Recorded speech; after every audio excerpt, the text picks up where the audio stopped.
Donc nous allons commencer. Nous avons... Alors on va commencer par les... Vous savez que dans tous les réunions en Amérique latine, on commence par les remerciements. Alors des fois, ça prend 10 minutes. Hein. On remercie jusqu'à l'attente... bon. Mais cela étant, on va remercier avec beaucoup de sincérité le lieu-dit, Hossein, qui nous accueille, qui est là-bas derrière en train de faire de la place. Je vous signale que aussi bien ce soir que... Ça, c'est la page de pub, mais elle est sincère, elle vient du fond du cœur. Aussi bien ce soir que les autres jours, vous pouvez manger, boire sans modération. Qu'il y en a marre. Franchement, il y en a marre. Donc voilà, vous êtes ici chez vous et après, vous pouvez consommer à satiété. Et puis plus sérieusement, évidemment, je remercie nos invités que je vais vous présenter dans un instant. Et je voudrais commencer pour vous parler de ce que j'ai écouté à la radio ce matin. France Culture. France Culture. Alors c'est pas Énergie, hein, c'est France Culture. Donc on a eu droit ce matin, une fois de plus, fait par le correspondant de France Culture à Caracas, Julien González, à 4 minutes d'interview de Vénézuéliens expliquant à quel point ils avaient des difficultés pour s'alimenter, ce qui d'ailleurs est vrai. Ce qui est vrai, je veux dire, les témoignages qu'a recueilli Julien González à Caracas, j'aurais pu les recueillir, etc. Sauf, peut-être la différence, et c'est ce qu'on va essayer de faire ce soir, c'est qu'il n'y avait aucune explication. C'est-à-dire qu'on a eu une série de témoignages de gens disant « ça va mal, on ne mange plus, on ne trouve plus de médicaments, on ne trouve plus d'aliments, les bébés n'ont pas de lait, etc., etc., etc. » Et puis la conclusion, ça a été « les prix du pétrole se sont effondrés, le régime ne peut plus alimenter sa population ». Alors quand même que je vous signale qu'effectivement, les prix du pétrole ont baissé sérieusement en 2010-2011, mais qui sont remontés à $50. Et qu'on pourrait normalement attendre de France Culture qu'il fasse autre chose qu'un micro-trottoir que peut faire n'importe quel, je ne vais même pas dire journaliste débutant. Donc pour parler du Venezuela ce soir, on a deux intervenants qui connaissent bien. Je vais commencer par... il fallait commencer par Mario Teruggi, mais je suis en train de me rendre compte que ça ne va pas bien. Il faut commencer par Maria Hernandez. Maria Hernandez, qui est avocate, qui est militante féministe, qui est co-rédactrice de loi à la base de la création de l'Institut national de la femme au Venezuela, qui est professeure d'université et qui a été élue défenseur national des droits des femmes en 2013-2016 au Venezuela. Et puis Marco Teruggi, qui est, alors non pas journaliste, mais analyste, qui est franco-argentin, qui va avoir l'avantage qu'on n'aura pas à le traduire. Enfin, normalement. On verra. Et alors lui, qu'on peut voir que pour ceux d'entre vous qui reçoivent Télésourd, que vous pouvez recevoir ici à Paris, hein, je vous signale entre parenthèses. Je ne vais pas faire de la pub, mais après je vous dirai en privé sur quel canal vous pouvez l'avoir. Et puis qui a un blog qui s'appelle Hastile Knockout. Alors en français, jusqu'au chaos. Là encore, on vous donnera l'adresse après pour si ça vous intéresse, dans lequel il chronique la vie politique vénézuélienne avec beaucoup de talent et de mon point de vue, beaucoup de justesse. Tout le monde ne serait pas d'accord avec ce que je viens de vous dire, mais de mon point de vue, avec beaucoup de justesse. Le contexte, on va aller très très vite. Alors comme normalement, c'est pas moi qui devais animer ce qui d'ailleurs ne va pas être un débat, parce qu'on est tous d'accord là. Non, mais comprenez-moi bien. Il n'y a pas de débat en France sur le Venezuela. Il n'y a pas de débat. Je veux dire, majoritairement, aussi bien les milieux politiques que les milieux médiatiques ont pris parti pour l'opposition vénézuélienne. Si Laurent Wauquiez était vénézuélien, on vous dirait le candidat de centre-gauche Laurent Wauquiez, martyrisé par Nicolas Maduro. Mais ce n'est pas une plaisanterie en plus. Ça vous fait marrer, mais ce n'est même pas une plaisanterie. Bon. Donc, nous n'organisons pas un débat, nous faisons partie du débat. C'est-à-dire que ce soir, on va essayer de répondre à ces attaques incessantes contre le Venezuela. Ça ne veut pas dire que, je ne présume pas de ce que vont nous dire nos invités, qu'on n'a pas un regard critique sur ce qui se passe là-bas. Il y a évidemment beaucoup de critiques à faire, beaucoup de problèmes, peut-être beaucoup d'erreurs.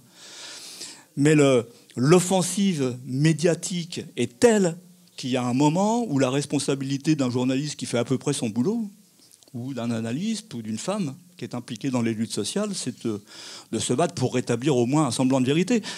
Le contexte, c'est quoi? C'est le quotidien Le Monde. Le quotidien Le Monde. L'Europe doit isoler Nicolas Maduro. C'est même pas, c'est plus de l'information là, hein. C'est les ordres. Et l'Europe, effectivement, s'est mis en demeure d'isoler Nicolas Maduro, puisque à la suite des États-Unis de Donald Trump, alors c'est marrant, c'est un peu plus lisse, c'est un fou, mais alors quand il parle sur le Venezuela, tout le monde le suit. Donc il y a un besoin manifeste de l'information, d'autant que, et je vais terminer très, très rapidement, on est dans un contexte où si on a un minimum de... Alors je ne vais pas dire de professionnalisme, moi je ne suis pas un exemple, hein, je suis un journaliste parmi 100 000. Enfin, on connaît le contexte quand même. On va dire, on a eu une vague de gauche, toutes tendances confondues, gauche radicale, gauche modérée en Amérique latine depuis la fin des années 90. On a eu une tentative de coup d'État contre Chavez en avril 2002. On a eu une déstabilisation économique du Venezuela en décembre 2002, janvier 2003. On a eu le renversement de Manuel Zelaya en juin 2009. On a eu le renversement d'un président réformiste, modéré, Fernando Lugo, au Paraguay en 2012. On a y compris, par un coup d'État institutionnel, renversé Dilma Rousseff au Brésil. Je peux vous assurer que Dilma Rousseff, elle a été révolutionnaire dans sa jeunesse. C'était plus le visage de la révolution, c'était pas le visage de la révolution brésilienne. On vient de condamner à 12 ans de prison Lula pour une affaire qui, en essayant d'être objectif, ne tient pas debout. C'est-à-dire qu'il y a une offensive sur la gauche latino-américaine dans laquelle la pièce principale, c'est le Venezuela. Et je dis, c'est nos amis vénézuéliens, je n'ai pas peur d'avoir des amis vénézuéliens. Ça ne veut pas dire, on va en discuter, ça ne veut pas dire que tous les opposants vénézuéliens sont des fascistes. Il y a aussi une situation difficile là-bas. Mais donc, voilà, hein, ça c'est le contexte très rapide. Je vais juste vous donner 2 points avant de céder la parole à nos 2 invités. On s'est un petit peu mis d'accord. Enfin, pas totalement mis d'accord, je leur ai dit ce qu'il fallait faire. Je vais donner la parole à chacun d'entre eux pour 15 minutes, et puis ensuite on posera des questions. On va essayer de faire les choses. Ce qu'on n'arrive jamais à faire, c'est que vous ayez la possibilité de poser des questions. On a décidé qu'on arrêtait à 21h, parce qu'après il faut manger, après il faut dormir, il faut regarder la télé. Enfin, il y a des choses importantes aussi dans la vie. Mais il y a 2 choses quand même que je voudrais vous dire. Il y a en ce moment il y a 3 thèmes. Hein. C'est les Vénézuéliens meurent de faim. Donc ça, ils vont vous en parler. Il y a eu au Venezuela une assemblée nationale constituante illégitime et illégale. Et là, pour le coup, comme ça va tout de suite évacuer une question importante. Je vais vous lire les articles de loi sur lesquels repose l'élection de la constituante, si je les retrouve. Parce que je suis un peu prétentieux comme ça en disant je vais vous lire, mais encore faudrait-il que je sache où aller. Bon, je vous les lirai après. 347, 348, 349. Non, mais juste pour vous dire que l'Assemblée nationale constituante qui a été élue au Venezuela, elle a été élue tout à fait légalement. Pendant qu'ils parleront, je vais mettre mes notes en ordre, donc tout ira bien. Donc, on va commencer avec toi. Je veux dire, la situation au Venezuela est difficile. Est-ce qu'on est dans une dictature ? Est-ce que les femmes sont opprimées par les colectivos? Enfin, il y a muchas cosas que decir. Excusez-nous parce que je parle français, mais... vamos a empezar contigo. Excusez-moi 2 minutes. No, vamos a empezar con Marco. ¿Cómo se llama con Marco? No, tú eres una feminista, por favor. Después vamos a decir que el machismo en Francia... Al contrario. Al contrario. Bueno, à la demande des féministes vénézuéliennes, nous allons d'abord donner la parole à Marco Teruggi. Ah non, tú tienes un micro. Eso es el mío. Bueno, bonsoir. Merci beaucoup, Maurice. Merci beaucoup d'être venu. Bon, pour ajouter à ma présentation, moi j'habite au Venezuela depuis janvier 2013, c'est-à-dire je suis arrivé 2 mois avant que Hugo Chavez meure. Et je pense qu'une des choses les plus compliquées aujourd'hui quand on essaye de comprendre le Venezuela, c'est d'expliquer quelles sont les raisons des phénomènes qu'on voit. Qui est un peu ce que disait Maurice. Il y a des choses effectivement qui sont vraies sur l'image. La grande question, c'est quelles sont les causes de ces phénomènes. On entend bien, non? Enfin. Donc moi, je pense que pour commencer, il faut essayer de situer le conflit, les acteurs du conflit, et quelles sont les stratégies mises en place. Parce que un premier élément central, c'est que c'est un conflit national vénézuélien, mais aussi un conflit international. Les deux dimensions sont présentes et de plus en plus évidentes, surtout ces jours-ci, où par exemple, quand on a vu que face à l'annonce qu'il va y avoir des élections avant avril, les premières déclarations sont venues du groupe de Lima, qui est un espace où sont réunis les gouvernements de droite d'Amérique latine, l'Organisation d'États américains, les États-Unis et l'Union européenne. Non? Donc la première réaction a été internationale, pendant que la droite locale essaye de voir comment elle réagit face à une situation dans laquelle elle est très compliquée, pas à cause de nous, sinon à cause de ses propres erreurs. Donc, mais qui est, on va dire, l'anti-chavisme ou le bloc adverse au chavisme, et qu'est-ce que le chavisme? Je pense que ça peut déjà situer les choses et la logique et les acteurs du conflit. En termes nationaux, on peut parler clairement que la base sociale de l'opposition, l'anti-chavisme, a toujours eu, depuis le début, une connotation de classe sociale très marquée. Classe moyenne, moyenne haute, haute, tout simplement. Non, et ça n'a pas changé. Et c'est là où ils ont leur plus grand réservoir idéologique. Et c'est cette base qui mobilise et qui sort dans la rue dans les moments de confrontation, comme on a eu entre avril et juillet. Après, il y a les grandes entreprises. Le Venezuela, contrairement à ce qu'on dit, il n'y a pas un contrôle de l'État sur l'économie absolue. Sinon, par exemple, il y a un oligopole très fort sur l'alimentation. Les grandes entreprises sont, depuis le début, confrontées au gouvernement. Après, il y a les grands terratenientes, l'oligarchie, qui aussi fait partie du bloc antichaviste. On parle de la structure de l'Église catholique et les partis politiques de droite. La vieille droite vénézuélienne, comme Action démocratique, par exemple, qui c'est celle dont on parle le plus, et les nouveaux partis qui ont été créés pendant ces années de 99 jusqu'à la date, comme Primero Justicia et Voluntad Popular. Ça, c'est les acteurs nationaux, et on voit tout de suite qu'il y a clairement une caractéristique de classe par rapport aux intérêts qu'ils représentent et par rapport à qui est confronté à la révolution. Et après, il y a une dimension internationale très forte, qui est, comme je le disais, principalement dirigée par les États-Unis. Je pense que pour faire un exercice, quand vous voyez qu'il y a un grand protagonisme directement, par exemple, de la part du président Donald Trump ou du vice-président, c'est que la situation au niveau de la droite locale est dans une mauvaise corrélation de force. C'est-à-dire, plus la voix de l'opposition est à l'extérieur, plus la situation à l'intérieur, pour eux, est compliquée. Et ce bloc international a des pays subordonnés et des pays alliés, non? Les gouvernements de droite d'Amérique latine, le Canada, l'Union européenne principalement, avec évidemment par exemple le parti de Mariano Rajoy en Espagne qui est, disons, qui a un rôle central dans ce conflit. Ces deux dimensions sont là en permanence. Il ne faut jamais les perdre de vue parce qu'il y a un intérêt au Venezuela international qui est non seulement politique des États-Unis, mais en plus des grandes entreprises, particulièrement pétrolières. Et après, on a ce qu'on appelle le chavisme. Et le chavisme, généralement, c'est plus complexe que cette idée un peu simplifiée d'un leader et un gouvernement.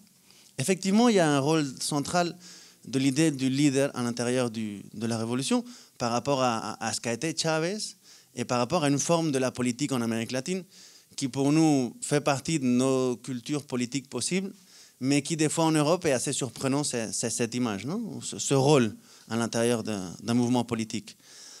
Après, on a une conformation qui a été comme ça depuis le début, civile et militaire. Donc le gouvernement a une partie civile et une partie militaire, et qui est une unité de fait pour gouverner, et une unité aussi dans l'imaginaire de qu'est-ce que la révolution. C'est une révolution civile et militaire. On a une médiation principale politique, qui est le Partido Socialista Unido de Venezuela, qui est le PSUV, c'est le principal parti.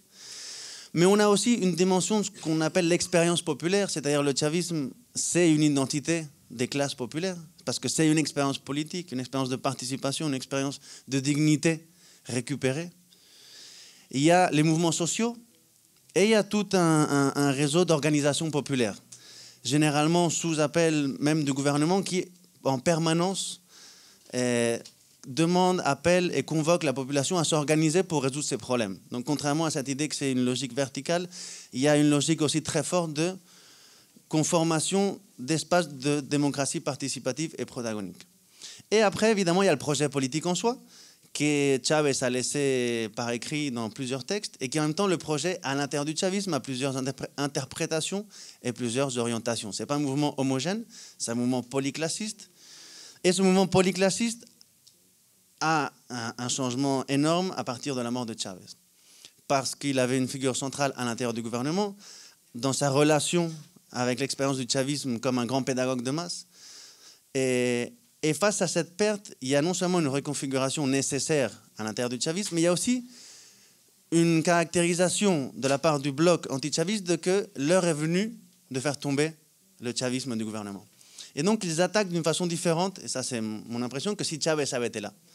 Selon eux, il restait un gouvernement assez faible, il restait une population à moitié politisée. Il y a depuis le début une grande incapacité de comprendre ce que représente le chavisme dans les classes populaires pour la droite vénézuélienne et pour ses alliés internationaux, parce qu'il y a un regard de classe, parce qu'il y a une sous-estimation, parce que comme c'est un conflit de classe, il y a toujours cette idée que les pauvres ne pensent pas, les pauvres n'ont pas de projet politique, les pauvres se mobilisent parce qu'on leur donne quelque chose à manger, mais ils ne raisonnent pas, ils n'ont pas une pensée stratégique. Ils ne peuvent pas penser pourquoi ils résistent à un projet qui est à eux.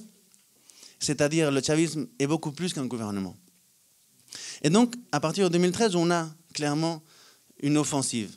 Et cette offensive est intégrale, c'est-à-dire elle va sur tous les fronts en même temps. Mais elle a une caractéristique principale, c'est qu'elle centre l'attaque sur l'économie. Si on veut, on pourrait parler qu'au Venezuela, il y a comme deux temps. Non, il y a un temps de la révolution politique qui, je pense, a été d'une profondité énorme, et c'est ce qui nous permet aujourd'hui en grande partie de résister face à cette situation. Et un temps de la révolution économique où il y a eu un projet qui a eu du mal à donner ses fruits. Non, et la révolution économique a eu un temps, je pense, plus lent et plus compliqué que la révolution politique.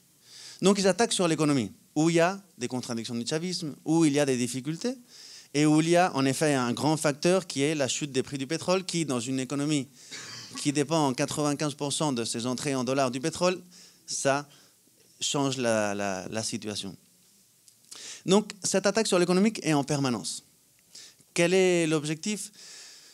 De faire augmenter les prix, de faire disparaître des produits, de fatiguer la population, de l'éloigner de son gouvernement, de faire que les quotidiens soient de plus en plus difficiles, que n'importe quel acte qui serait d'une simplicité dans beaucoup d'autres pays, comme acheter un litre d'huile ou acheter un antibiotique ou acheter un dentifrice, passe à être une bataille.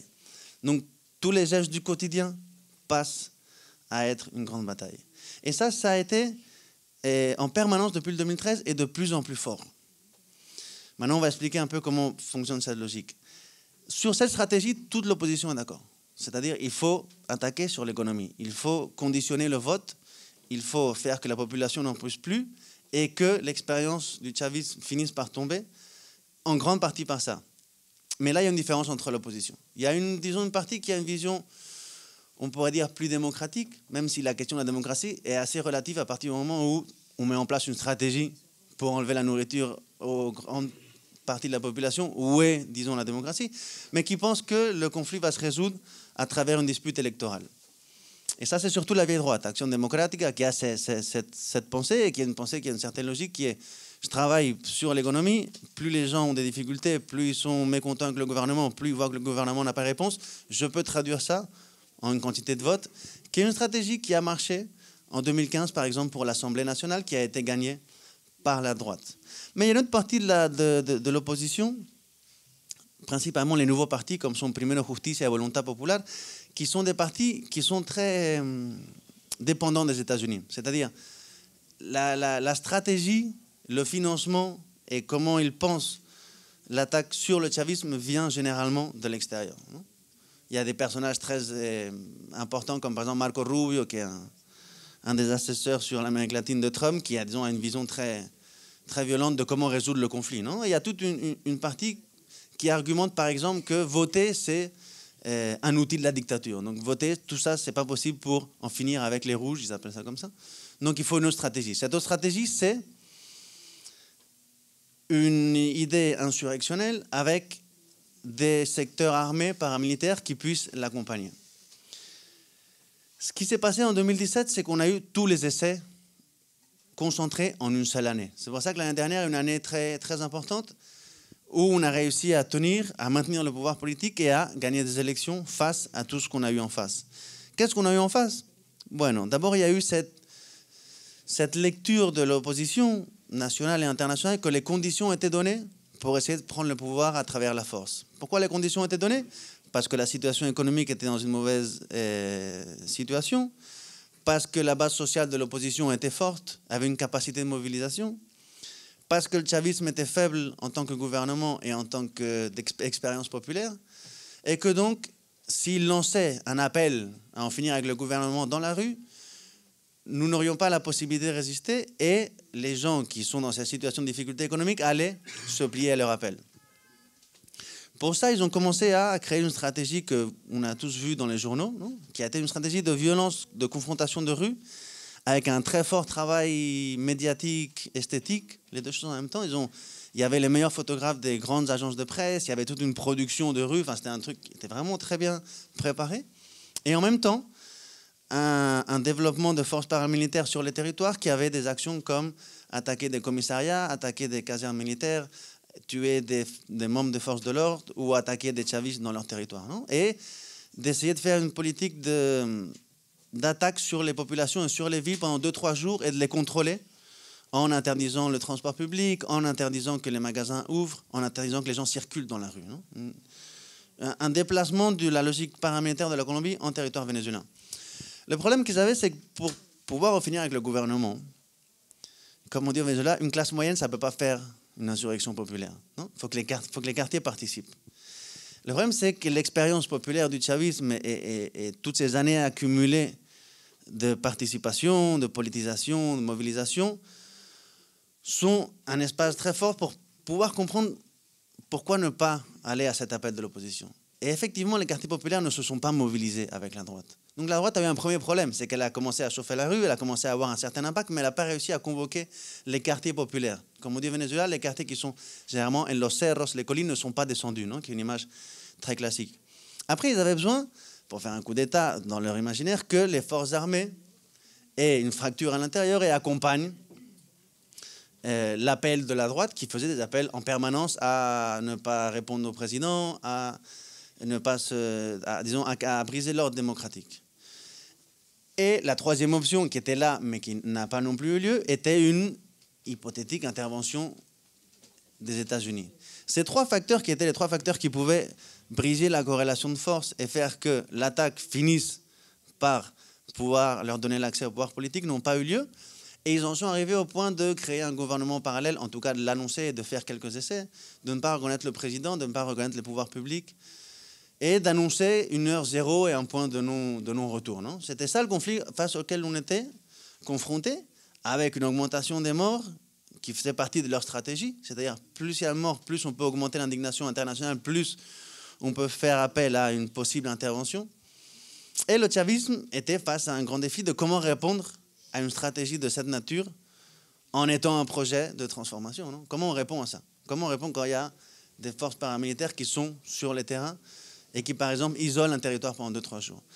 Et là, ce qu'a fait Nicolás Maduro, c'est la proposition de l'Assemblée nationale constituante, qui, je pense, a 2 temps, non? Si, en parlant de temps, tu me dis. Qui avait un temps du conflit, c'est-à-dire on va répondre au conflit avec un appel démocratique, le plus démocratique qui est de redébattre les bases de la Constitution et que toutes les personnes qui veulent se présenter comme constituants ou constituantes peuvent le faire, par leur secteur ou par leur territoire. Mais qui était surtout une réponse face à une stratégie où on était, disons, dans une situation où eux, ils avaient nié la possibilité des élections. Enfin, la droite n'avait aucun point de négociation qui n'était que le gouvernement s'en aille. Et nous, on était dans une situation compliquée où Maduro a fait cet appel. Quand il y a eu les élections du 30 juillet, finalement, ça a été assez simple. L'analyse qu'on a fait après, quand on était dedans, c'était difficile à avoir le 30 juillet. La constituante. Parce que la droite disait on va tout faire pour que la constituante n'ait pas lieu. Et le chavisme disait on va tout faire pour que la constituante ait lieu. C'était comme 2 voitures qui allaient une face à l'autre. Et comme dans les jeux de voitures, la question c'est qui va tourner d'abord ou on allait rentrer dedans.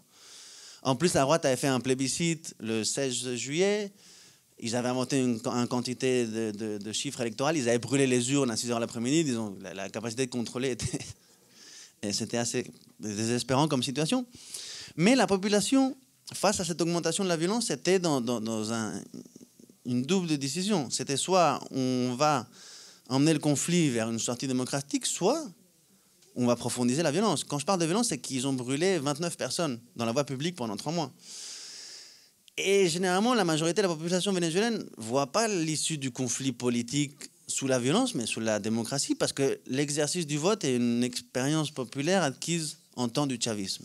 Et il y a une épique du vote de l'élection. Donc c'était on vote ou on se tue, non, pour le faire d'une façon très, très, très graphique et qui était un sentiment. Ce qui fait que même une partie de l'opposition a voté. Parce que c'était la façon de redirectionner le conflit dans une voie démocratique. À partir de là, on a eu un changement total de la corrélation de force. Le chavisme a repris l'initiative. On passe de la résistance à l'initiative. Et cette initiative a dit, vous vouliez des élections? Vous allez avoir des élections. Non, il faut maintenir le suspense. Non, merci Marco. On y reviendra évidemment. Comme je ne suis pas PPDA, je ne vais pas dire sans transition. Je vais faire une petite transition. Je vais faire ce qu'en presse écrite on appelle désencadrer. C'est avec l'axe principal d'attaque des médias en général, ou même de ceux qui, sans connaître le Venezuela, reprennent les médias, c'est que la démocratie a complètement disparu du Venezuela. Bien. Par exemple, on lit régulièrement, en permanence, le président Maduro, le chavisme ont éliminé l'Assemblée nationale. Bon. L'Assemblée nationale constituante est illégale. Les prochaines élections auront lieu sans opposition. Alors sur ces 3 points, je vais vous faire juste une toute petite mise au point avant de passer la parole à Maria. L'Assemblée nationale.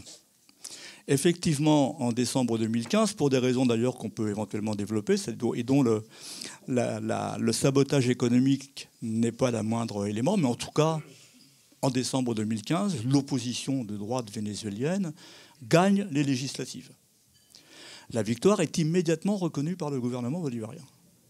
Elle est reconnue. Bon.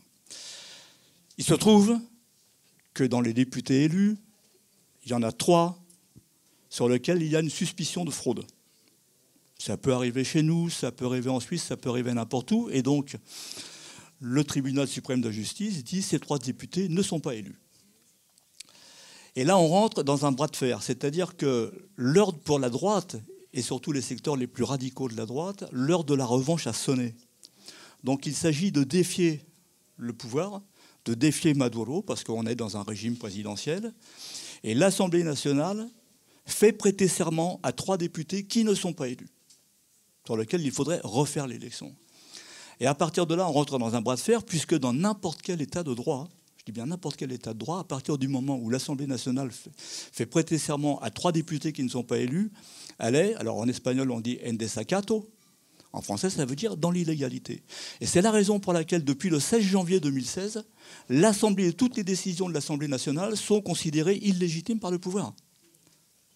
Il aurait suffi, ou il suffirait que l'Assemblée nationale revienne sur ce... C'est un défi en réalité.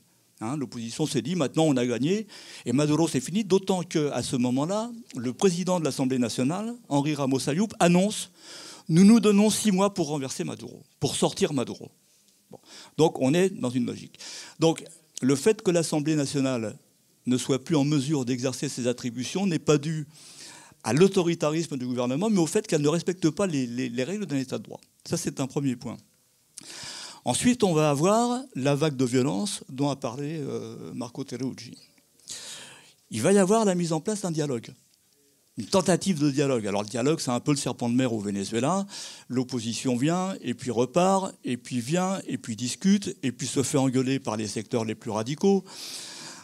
Mais en même temps, on arrive, par exemple, en novembre 2016, après que l'opposition ait demandé la présence du pape, ou en tout cas du Vatican, et où effectivement le Vatican dépêche un représentant, et on arrive à un accord entre les représentants de l'opposition à ce moment-là et les représentants du gouvernement, dans lequel l'opposition s'engage à retirer les 3 députés. Et surtout, lorsque l'envoyé du pape, qui s'appelle Monseigneur Claudio Celli, lit le communiqué qu'ils ont signé conjointement, il y a un élément sur lequel j'attire votre attention. C'est le gouvernement et la table d'unité démocratique conviennent de combattre ensemble toute forme de sabotage, de boycott ou d'agression contre l'économie. C'est-à-dire que, de fait, les représentants de l'opposition reconnaissent qu'il y a un sabotage de l'économie, et ça, c'est évidemment très important par rapport à la négation qu'il y a de la guerre économique qui est menée contre le Venezuela. Bon. le gouvernement du président Maduro se trouve confronté à une violence insurrectionnelle dans la rue et à un refus du dialogue de l'opposition, puisque l'opposition rompt le dialogue après avoir passé cet accord. Et donc puisqu'il n'y a plus aucun élément du contre-pouvoir, il reste le président, va faire élire une Assemblée nationale constituante. On vous dit, elle est illégale. Alors là, il faut être très très clair. Je vous ai dit tout à l'heure, je les ai retrouvés, articles 347, 348, 349 de la Constitution. Je vous lis le 348. L'initiative de la convocation de l'Assemblée nationale constituante pourra être prise par le président ou la présidente de la République en Conseil des ministres. L'Assemblée nationale, c'est-à-dire que la décision de Nicolás Maduro de convoquer l'Assemblée nationale constituante est parfaitement légitime. Et s'il n'y a aucun représentant de l'opposition au sein de cette constituante, c'est parce qu'ils ont boycotté l'élection. De même qu'ils l'avaient fait en 2005 au moment des législatives. Ils avaient boycotté, ils avaient ouvert un chemin au chavisme qui n'avait plus d'opposition dans l'Assemblée, qui en avait profité évidemment, et les dirigeants de l'opposition à l'époque avaient dit on a fait une erreur. Sauf que 12 ans après, ils refont la même. À partir de là, on a une Assemblée nationale constituante qui, elle, met en œuvre les engagements qu'elle avait pris lors du dialogue, puisqu'effectivement, elle organise des élections. Dans ces élections, les premières élections, c'est les régionales, et le chavisme les gagne. Les municipales qui suivent, l'opposition, une partie de l'opposition refuse d'y aller. Et refuse d'y aller simplement parce que pour certains des dirigeants de l'opposition, 2 défaites consécutives, c'est une catastrophe avant la présidentielle. Donc on boycotte, et de ce fait, on donne le sentiment à la communauté internationale qu'il n'y a plus de démocratie, puisqu'on n'y va pas pour des raisons. Et puis, il y a eu les présidentielles qui sont prévues. Les présidentielles, on vous dit en ce moment, partout, l'Assemblée nationale constituante a quasiment éliminé l'opposition, puisqu'elle ne lui permet pas à la table d'unité démocratique de se présenter contre le président Maduro. Il y a des raisons. Et là encore, il y a des lois. Donc, là, pourquoi je le lis, parce que je ne suis pas juriste. Il faut savoir qu'au Venezuela, c'est un texte qui devrait circuler beaucoup plus, qu'il faut faire circuler. Il faut savoir qu'au Venezuela, la loi sur les partis politiques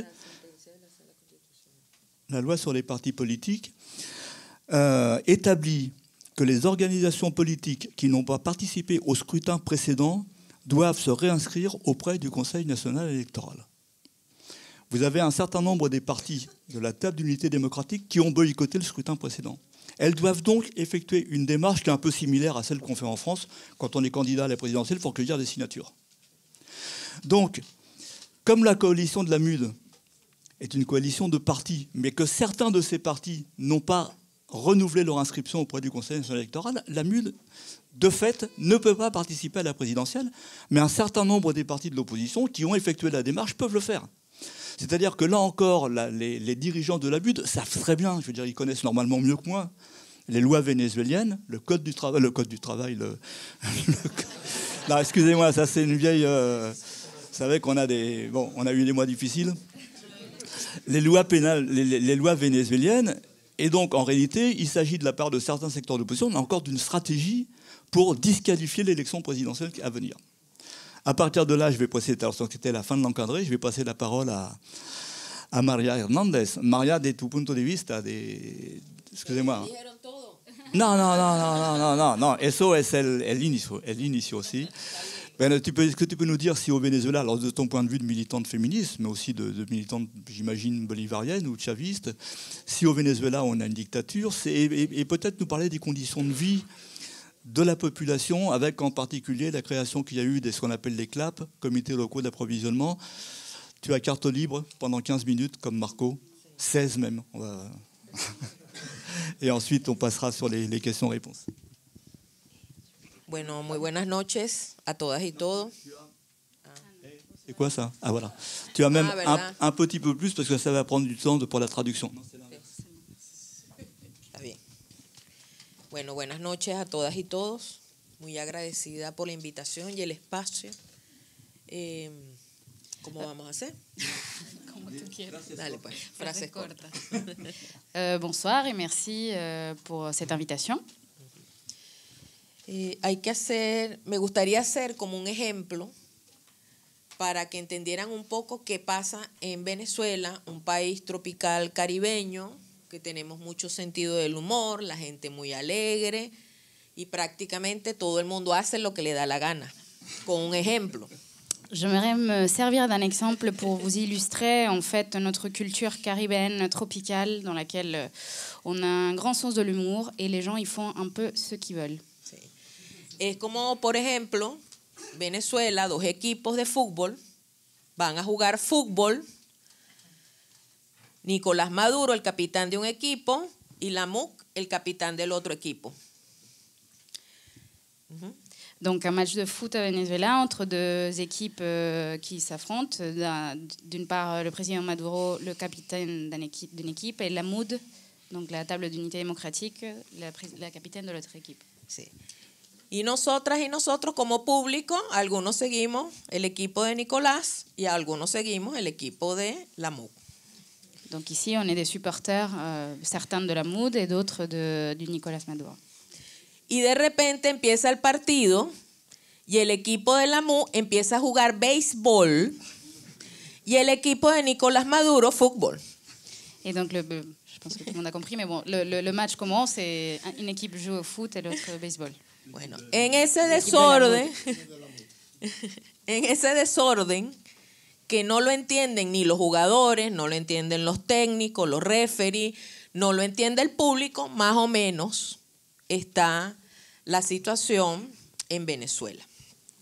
Donc c'est la situation actuelle au Venezuela, c'est une sorte de désordre que ni le public, ni les supporters, ni les techniques, ni les joueurs de ce match comprennent. Sí. Nicolás Maduro sigue jugando fútbol porque es un partido de fútbol y la MUC sigue apostando a jugar béisbol, a jugar trompo, juegos tradicionales, otras cosas, inventando sobre la marcha del partido.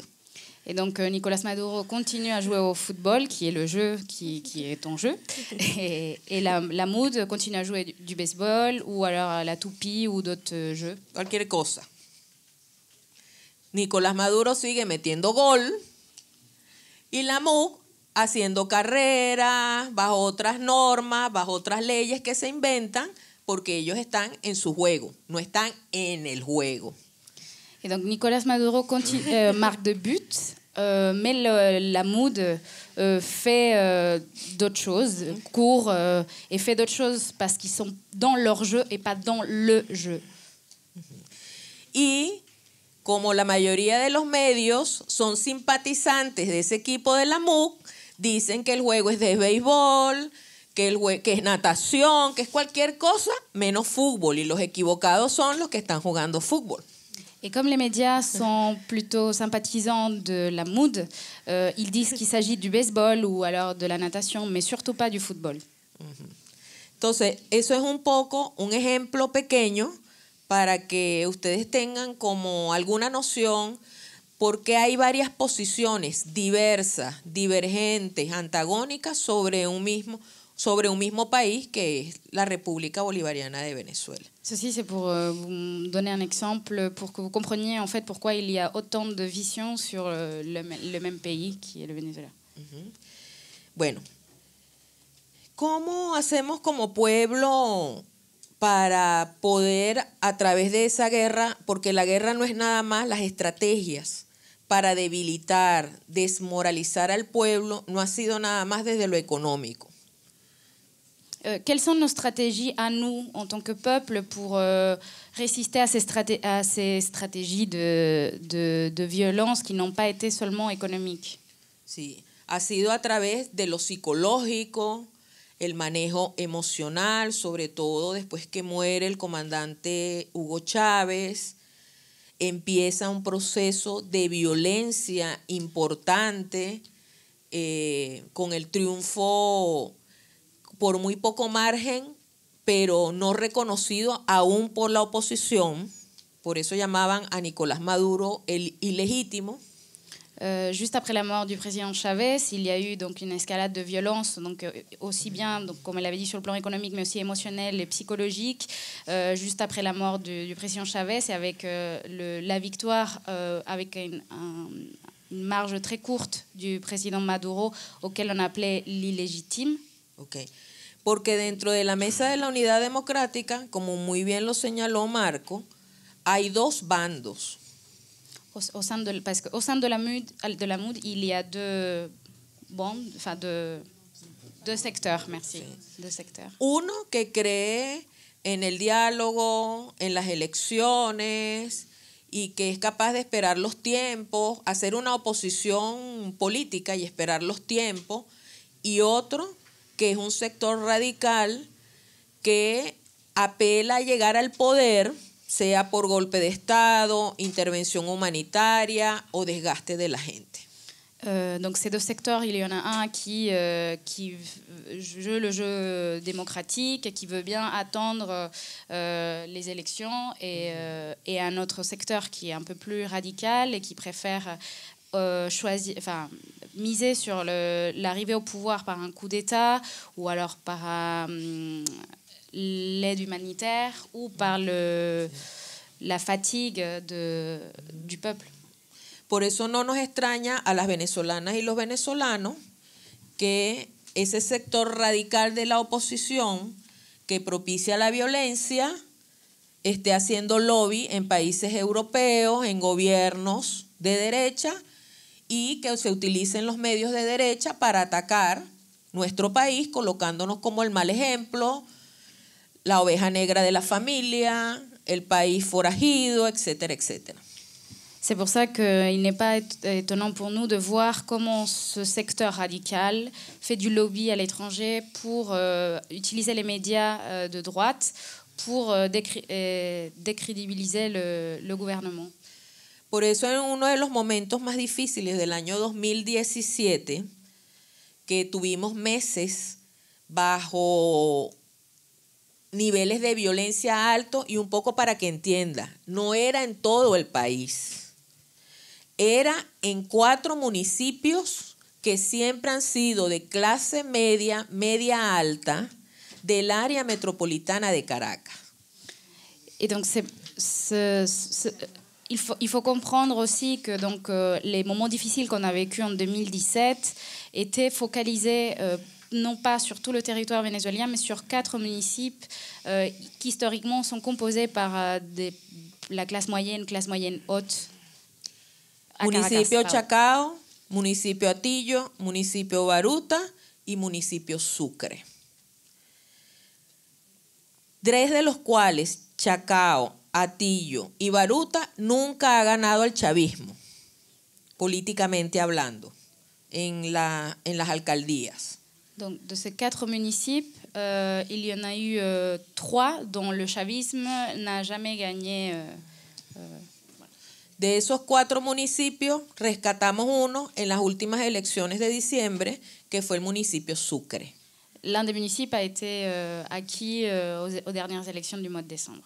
Y lo rescatamos porque allí hay unos barrios pobres, entre ellos dicen que el barrio José Félix Rivas es uno de los barrios más grandes de América Latina, que gracias a los votos de ellos pudimos nosotros asegurarnos la alcaldía de nuevo. C'est aussi une municipalité que nous avons gagnée parce que dans ce municipio il y a un bidonville. On dit que c'est le plus grand bidonville de l'Amérique latine, et grâce à ces votes, on a pu gagner cette municipalité.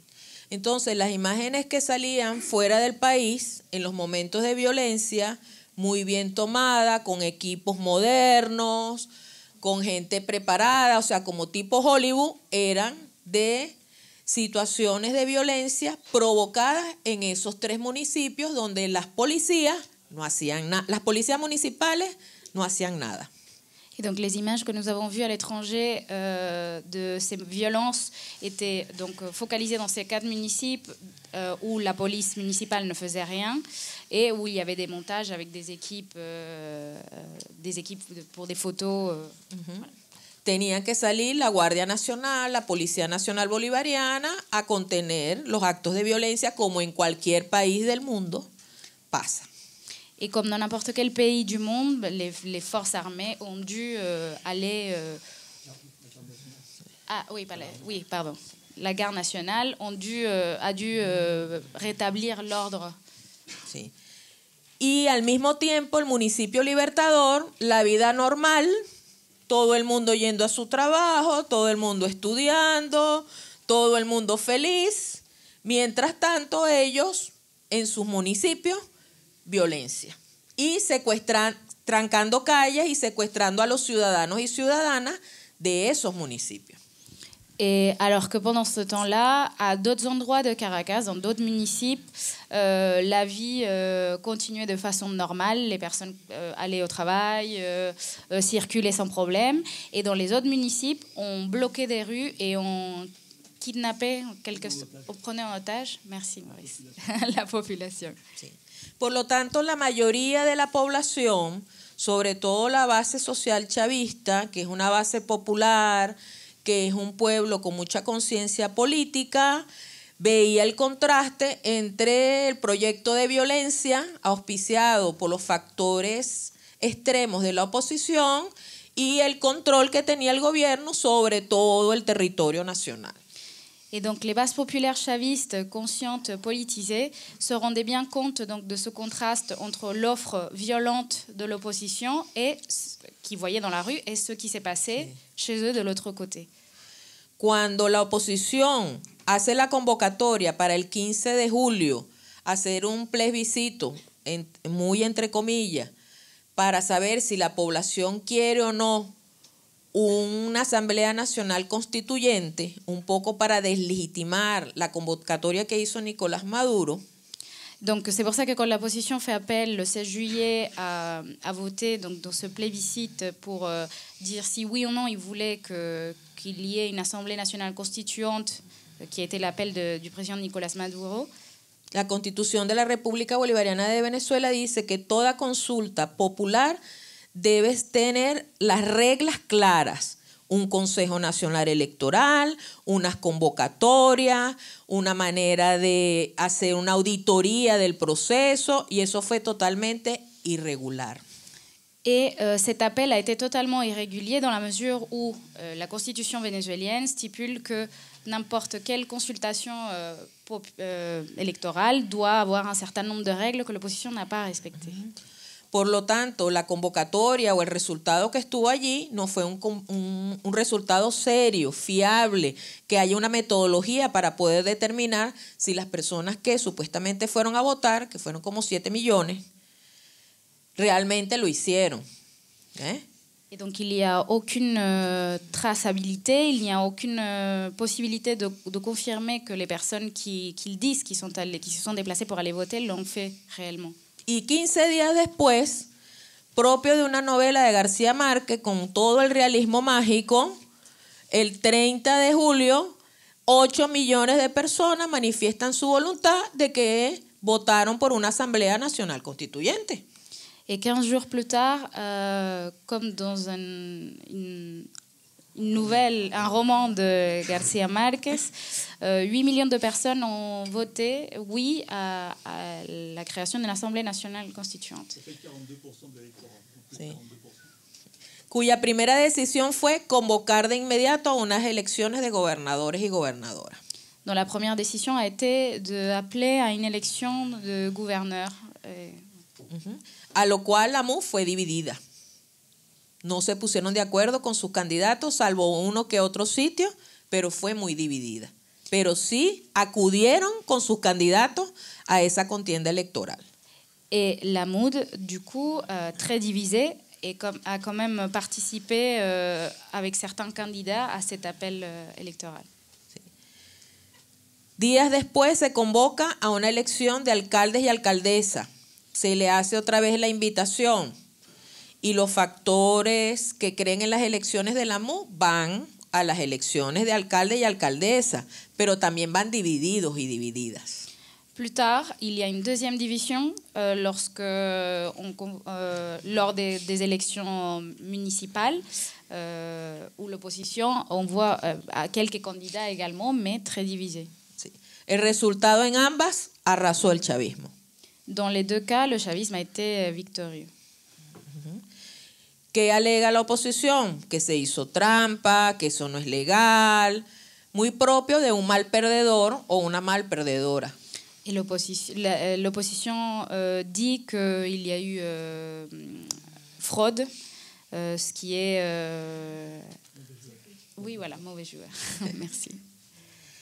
Que un poco la pregunta que usted hacía, ¿qué piensa el pueblo? El pueblo está molesto en su cotidianidad. Para algo tan sencillo como comprar comida es algo complejo, porque una cosa es el precio de la bolsa de comida, que es una estrategia que ha hecho el gobierno. Donc le peuple vénézuélien, vous posez une question tout à l'heure, comment il fait le peuple vénézuélien dans sa quotidiennité? Effectivement, le peuple est en colère, car les gestes du quotidien, comme l'achat de la nourriture, deviennent très compliqués. Cependant, la stratégie du gouvernement avec... que por 43 bolívares tienes 25 productos alimenticios, que es la dotación para un mes de una familia de 5 miembros y miembros. 43 bolívares. 43.000 bolívares. De 25 productos para una familia de 5 personas. 43.000 bolívares, il y a dans un sac CLAP. Oui, d'approvisionnement. Il y a 25 produits pour une famille pour un mois. Sí. Y en algunos lugares un solo producto cuesta más que lo que cuesta una bolsa. Et dans certains endroits, on peut trouver un produit à un prix supérieur à 43 000, qui est le prix de ces 25 produits. Sí. Y el contraste que usted va a esos municipios, Chacao, Baruta, El Hatillo. Et donc, quand on va dans ces municipes-là, les 4 municipes où la position est majoritaire, consigue los supermercados con cierta dotación de comida. Les supermarchés ont un certain nombre de produits. A unos precios mucho más caros. Et à des prix exorbitants. Entonces hay unos contrastes a nivel de la comida muy determinantes que están cruzados también por la clase. Donc il y a des contrastes très flagrants, y compris au niveau des denrées alimentaires, et qui sont traversés aussi par la clase social. Para esos partidos radicales, la bolsa de comida son productos que están vencidos, que tienen gorgojos, gusanos, no sirven, como para desprestigiar la política del Estado para garantizar el acceso a la comida. Et pour l'opposition, en plus, la plupart des produits qui sont distribués dans les CLAP sont des produits périmés ou alors, périmés au mauvais état. Tout ça pour décrédibiliser cette politique-là. Sí. Pero es una de las medidas que ha dado más resultados porque ha fortalecido la organización popular en función de que los mismos venezolanos y venezolanas podamos resistir en este proceso de estrategias de guerra que estamos viviendo. Mais néanmoins, ça a été une politique qui a permis la résistance, quelque part une résistance du peuple qui lui permet de résister à ces stratégies de guerre qui sont en train de vivre. Porque cabe destacar, a pesar de que los precios del petróleo han estado bajos, que no es un invento venezolano, es una realidad internacional, los derechos sociales se han mantenido, las misiones se han mantenido. Et malgré donc ce dont on parlait tout à l'heure de la diminution des prix du pétrole, les missions sociales au Venezuela se sont maintenues, enfin on les a préservées. Y parte de la invitación que me hizo Venesol, de los compañeros y compañeras de Venesol, de Solidaridad, como feminista, es porque en ese proceso de generar capacidades a las personas, los venezolanos y venezolanas, el papel que ha jugado la mujer en su participación protagónica en la organización popular ha sido fundamental. Et quelque part, ma présence aujourd'hui ici, à l'invitation qu'on m'a fait pour venir ici, du point de vue féministe, c'est parce que les femmes au Venezuela ont été centrales pour l'organisation populaire. Son las mujeres que garantizan la distribución de los productos de la bolsa CLAC. Par exemple, c'est les femmes qui garantissent, qui assurent la distribution de ces produits alimentaires. son las mujeres las que se organizan en el tema de la misión vivienda, que es una misión donde le otorgan a una familia, sobre todo a la jefa de hogar, por una instrucción directa del presidente, que esa casa debe estar a nombre de las mujeres, precisamente por los temas de violencia. Son las mujeres las que se han apropiado de esa misión. Les femmes également sont très présentes dans la mission Vivienda, mission logement, une mission qui permet d'octroyer des logements sociaux et dont beaucoup de ces maisons sont au nom des femmes. Y en los últimos procesos electorales, desde la elección de la Asamblea Nacional Constituyente, gobernación y alcalde, ha sido como más del 55% de participación de las mujeres votando.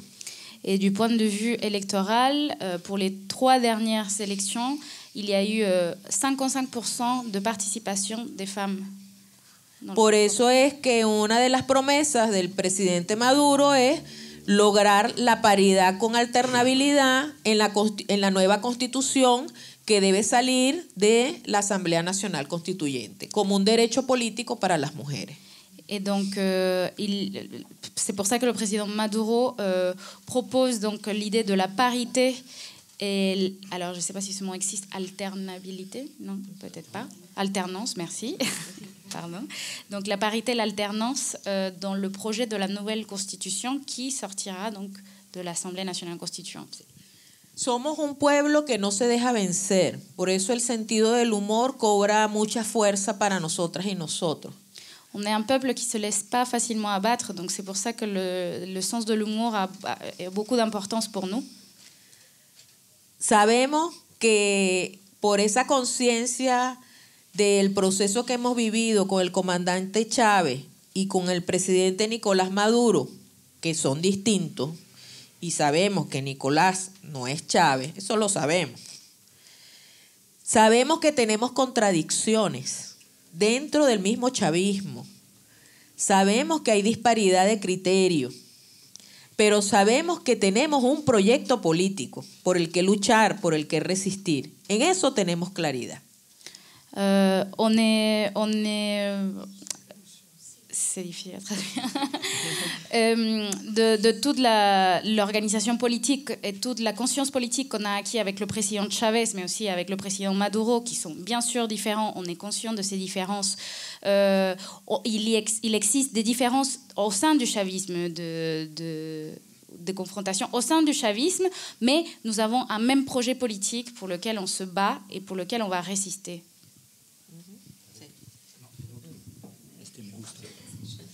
Merci Maria. Alors juste, je voudrais vous dire un truc, je suis un peu gêné. Je suis le plus mauvais médiateur de débat de l'histoire, des médiateurs des débats, dans la mesure où j'ai même pas pensé à vous signaler et à saluer la présence de Michel Mojica, l'ambassadeur du Venezuela, dans la salle.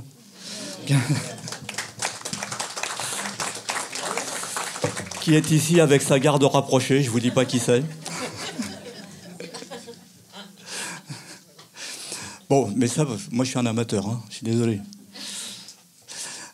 Juste un tout petit point de précision par rapport à ce qui vient d'être dit. Je vous raconte, les CLAP, en réalité, ça a été créé parce que, on va revenir sur les pénuries, il y a des pénuries qui sont des pénuries organisées, et donc le gouvernement, pour alimenter les secteurs les plus pauvres de la population, a mis en place un mécanisme avec lequel on apporte directement aux familles des produits de première nécessité. De mon point de vue, il va de soi que ça ne peut être qu'une mesure d'urgence. On ne peut pas imaginer que le système fonctionne pendant très longtemps, mais pendant effectivement cette guerre économique, ce sabotage organisé de l'économie, on est sans doute obligé de le faire. Alors, on va continuer sur, par exemple, les pénuries. Ceux qui ont travaillé sur ce thème, je me demande d'ailleurs s'il y a la mission de Verda et puis Teruggi, on se rend compte qu'il y a des pénuries au Venezuela dans toutes les périodes critiques politiques.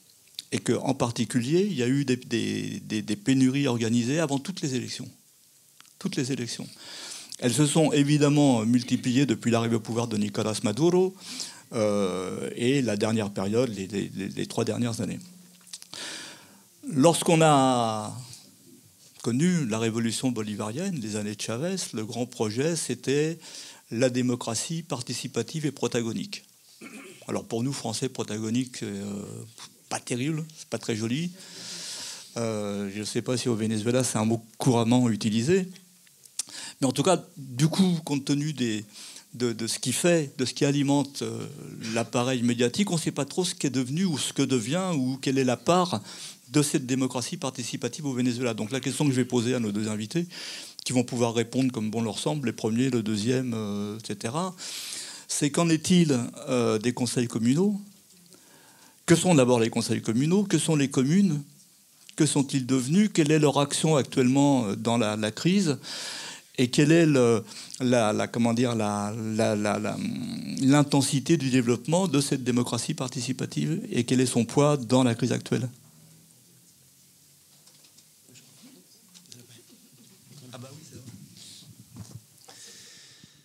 Si, la question est très importante parce que des fois on est tellement confronté à l'urgence qu'on perd un petit peu de vue le projet stratégique qui a été mis en place au Venezuela, qui est un projet qui, comme dit la Constitution, a une démocratie qui n'est pas seulement représentative mais aussi participative et protagonique, c'est-à-dire la démocratie est beaucoup plus que voter.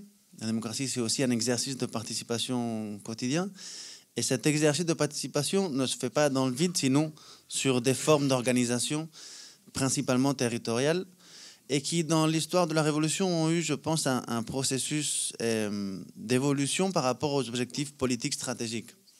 C'est-à-dire, au début, les formes d'organisation ont été surtout liées aux revendications, à la dette historique qu'il y avait, de résoudre le problème, par exemple, des tenances de terre, les titres des maisons, ou le problème de l'eau, ou des problèmes de santé. Et donc, il y avait un appel constant de Chavez à ne pas attendre une réponse de l'État d'une façon passive, sinon à faire partie de la construction de la réponse, en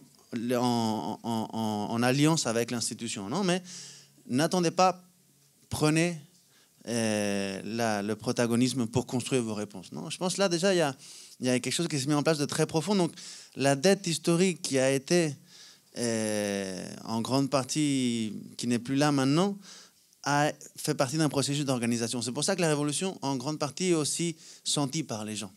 Quand on fait partie de la construction de la réponse à son problème, alors on a une appartenencia, je sais pas comment on dit, une appartenance très différente à l'histoire. Et ce processus d'organisation a évolutionné au mesure que le projet politique a eu aussi une évolution.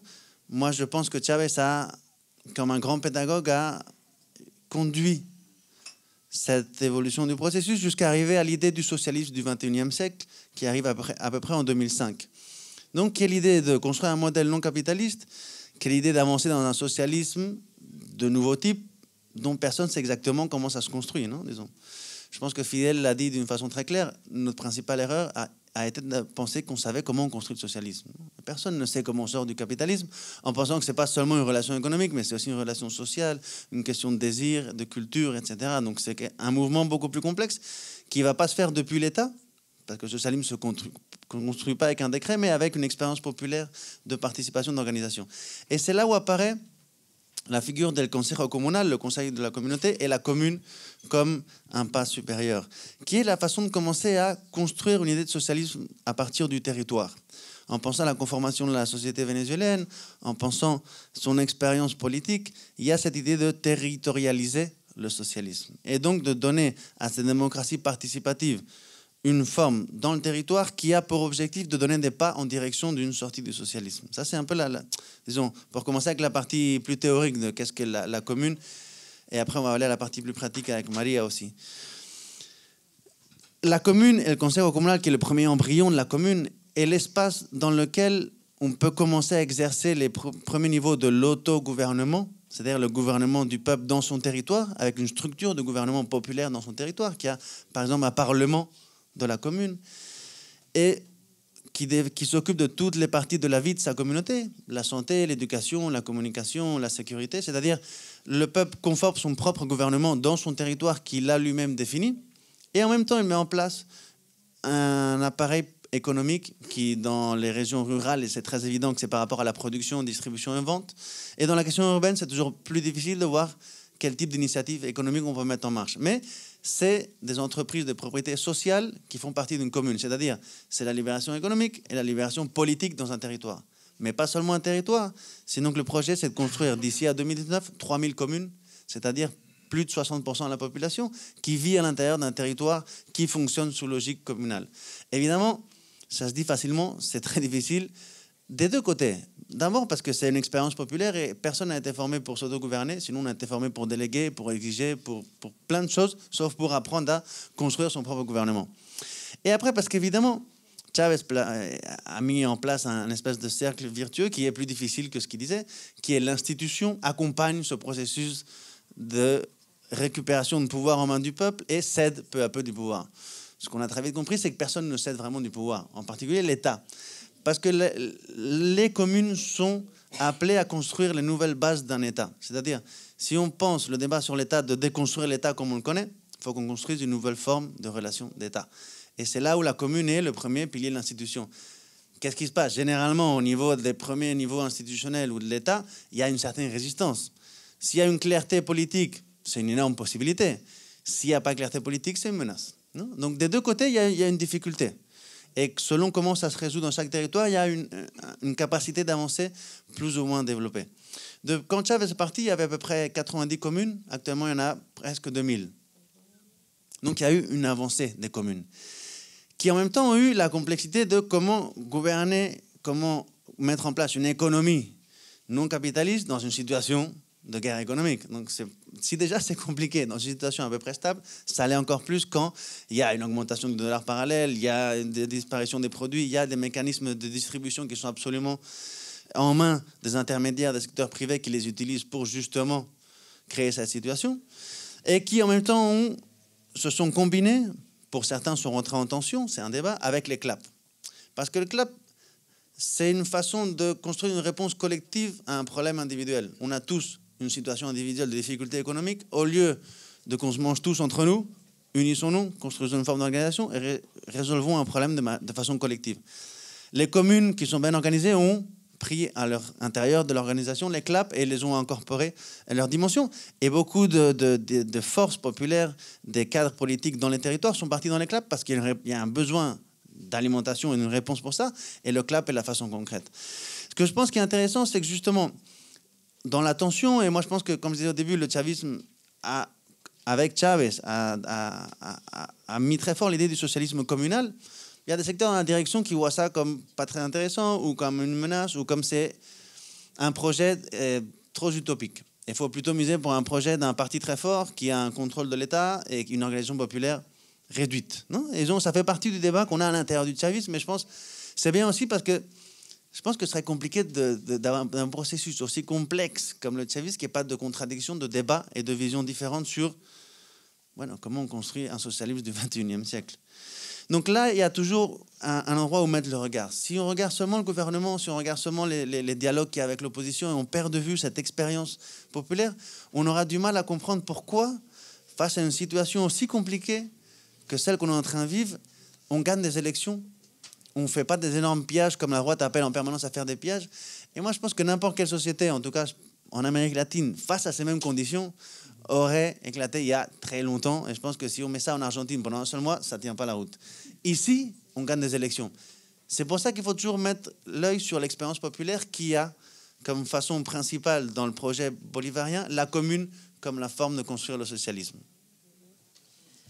Y es importante resaltar que los consejos comunales es la forma de que las políticas públicas también bajen y se hagan vida, se desarrollen en el territorio. Et il est important de souligner que les conseils communaux aussi permettent que les politiques publiques se matérialisent dans ces territoires. Y se materialice no con funcionarios y funcionarias públicas o servidores y servidoras, se materialice con la participación protagónica y corresponsable, que es el otro principio que es paralelo a la participación protagónica. Et du coup, que ces politiques publiques se matérialisent non pas grâce à l'aide d'un fonctionnaire, mais bien de l'organisation sociale, de la participation donc protagonique et de la corresponsabilité qui est l'autre élément important avec la participation politique. Porque el presidente Chávez entendió que una manera de transformar el Estado era a través de las misiones, porque las instituciones como estaban concebidas no daban respuesta al pueblo. Entonces creó las misiones. Et parce que le président Chavez a compris que la façon dont les institutions étaient conçues ne permettait pas de donner des réponses au peuple. Donc voilà pourquoi il y a eu aussi la création des missions. Y el fortalecimiento del poder popular a través de la participación protagónica en los consejos comunales y las comunas. Ainsi que le renforcement du pouvoir populaire à travers la participation dans les conseils communaux et dans les communes. Entonces, los consejos comunales, por ejemplo, deben tener la data de las personas que en ese territorio reciben la bolsa de comida, tienen enfermedades crónicas y necesitan medicina, de las mujeres gestantes, porque ahorita hay un programa que se llama Parto Humanizado. Et donc les conseils communaux, par exemple, ont des renseignements par rapport à la population sur ce territoire, notamment les personnes qui bénéficient donc des CLAP ou les personnes qui souffrent de maladies chroniques ou des femmes enceintes qui sont intégrées dans un programme actuel qui s'appelle le plan de l'accouchement humanisé. C'est très difficile. Je ne pense pas que ce soit le meilleur mot, mais voilà, humanisé. En aquellos lugares donde no están los consejos comunales, se hace más difícil que lleguen estas políticas públicas de manera directa a cada una de las personas. Et donc les endroits où il n'y a pas de conseils communaux et qu'il n'y a pas d'organisation populaire, il est très difficile que ce genre de politique arrive jusqu'à la population. Por lo tanto, para poder tener acceso a las misiones o a cualquier política social del Estado, es importante que las personas estén organizadas en los consejos comunales. Et donc, pour pouvoir avoir accès à ces politiques publiques, il est très important que les personnes soient organisées dans leur communauté. Por eso, en algunos lados, no se logra que el pueblo salga de manera violenta o se plegue a los llamados de violencia de la oposición, porque ellos tienen el deber de preservar territorialmente la paz. Et aussi, dans certains endroits où le peuple est organisé, il n'y a pas eu de sortie massive dans la rue violente parce que ces personnes organisées, ces conseils communaux, ont pour mission de maintenir la paix dans leur territoire. Por eso es que algunas personas dicen, ¿cómo es posible que con el tema del desabastecimiento programado, de las guerras psicológicas, de la desmoralización emocional que se quiere llevar al pueblo, los barrios no bajen y sea la clase media en los edificios, en esas zonas, en esos municipios que ya les identifiqué, quienes sean los que están marchando y los que están generando los temas de violencia? C'est pour ça qu'on voit, on se demande comment justement en fait ces personnes, les personnes avec les pénuries planifiées, avec la guerre psychologique, ne sortent pas massivement dans la rue violemment, donc de ces classes populaires. On se demande pourquoi elles ne le font pas, alors que c'est les personnes de classe moyenne dans leurs immeubles qui participent à ces actes violents. Porque la persona en los barrios tiene su manera de participación protagónica, de ser corresponsable con el Estado, y hay una vocación genuina de paz del pueblo venezolano. C'est parce que ces personnes organisées sont en corresponsabilité avec l'État dans leur mission de préserver la paix. Que una de las cosas que no ha hecho la oposición, ni siquiera la que tiene vocación democrática, que tiene arraigo en algunos sectores populares y la más radical, es hacer el trabajo con esa base popular. No la ha logrado permear todavía. Et c'est pour ça que l'opposition n'a pas réussi encore à percer donc, dans ces bases populaires. Por eso es que ustedes ven los resultados de las elecciones. Todavía hay una gran base popular que sigue llamándose y sigue en el proyecto chavista, con todas las contradicciones, con todos los ataques de corrupción. C'est pour ça que vous continuez à voir aujourd'hui une grosse mobilisation populaire qui continue à s'appeler chaviste malgré les attaques. Sí. Por eso apelamos a que el pueblo de otros países entiendan que la decisión de nosotras y nosotros como pueblo es seguir en la construcción del socialismo, con todas las contradicciones que eso pueda tener, porque es el único sistema que nos ha tomado en cuenta y nos permite en realidad participar y ser parte de esa política pública. Et c'est pour ça que nous voulons que le monde comprenne notre choix, que c'est le projet que nous voulons suivre, car ça a été le seul projet qui nous a permis de participer et de prendre parti a ces politiques publiques.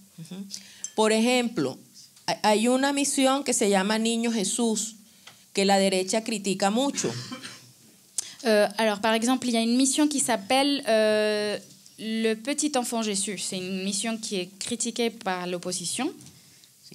Que es darle una bonificación económica a las niñas y a las adolescentes gestantes. Qui est une qui permet donc d'aider financièrement una bonificación a las niñas y adolescentes gestantes. Pero no a las niñas gestantes, a las adolescentes. A las niñas y adolescentes gestantes. Hay niñas gestantes. Oui, voilà. Donc un soutien financier pour les femmes qui vivent de grossesse précoce. Para la derecha dice que eso es propiciar el embarazo infantil, que es paternalismo, pero es que esa misión tiene varias condiciones. L'opposition, par exemple, pense que cette mission favoriserait justement la grossesse précoce et que ça serait renforcer une attitude paternaliste. Mais cette mission a plusieurs conditions. El Consejo Comunal tiene que hacer un acompañamiento de esa niña y esa adolescente, primero, para que no vuelva a salir embarazada. Segundo, para que estudie. No para que la maternidad sea su proyecto de vida, sea el único proyecto de vida, sino que tenga opciones de ella poder o condiciones reales para que ella pueda establecer su proyecto de vida. Y ese es un acompañamiento que hace el Consejo Comunal. Pour qu'elle puisse bénéficier de cette aide, il faut que le conseil communal fasse un accompagnement de cette personne pour qu'elle ne retombe pas enceinte et qu'elle puisse avoir des opportunités éducatives, donc qu'elle puisse aller à l'école et que la maternité ne soit pas son seul projet de vie. Y que esa maternidad tenga un acompañamiento real, que la acompañen a los centros de atención de salud, para que ese embarazo, que para nosotros y nosotras, nuestra legislación es de alto riesgo, llegue a un feliz término. Et pour qu'également, l'autre condition, c'est que le conseil communal, enfin l'organisation, les conseils communaux puissent accompagner réellement le déroulement de la grossesse, y compris dans les rendez-vous médicaux, pour que cette grossesse, qui pour nous est une grossesse à risque, puisse arriver à bon terme. Entonces, con ese ejemplo, ustedes pueden ver cómo los consejos comunales cobran un protagonismo importante en el acompañamiento de una política pública y cómo la persona que es beneficiaria de esa política también se hace responsable de darle continuidad en su propia vida de esa política. Ceci illustre comment un conseil communal devient donc un protagoniste clair de l'application d'une politique publique et comment la personne qui en bénéficie est co-responsable de la pérennité ou en tout cas du bon déroulement de cette politique. ¿Cómo se llama la misión? Niño Jesús. Alors, il nous reste une demi-heure. Comme je me suis engagé à ce que vous ayez la parole, c'était en partie une promesse de campagne. Enfin, quand même, on va essayer d'en tenir une partie. Je vais faire une dernière rafale de questions auxquelles je vais vous demander de répondre vite, bien que... Là, je suis typiquement dans le média classique. Est-ce que vous pouvez nous expliquer la crise économique en 3 minutes 5 minutes. Bon. Non, 3 questions, comme ça, on va essayer de répondre vite. Il y a un débat, y compris au sein de la gauche en France, entre ceux qui disent qu'il y a contre le Venezuela une agression économique, une guerre économique similaire à ce qui s'est passé en 1973 au Chili, et ceux qui disent, y compris parfois chez nos amis, non, la crise est de la responsabilité du gouvernement. Premier point. Deuxième point, dans la réponse à cette crise, il y a un certain nombre de points qui peuvent poser des questions tout à fait légitimement.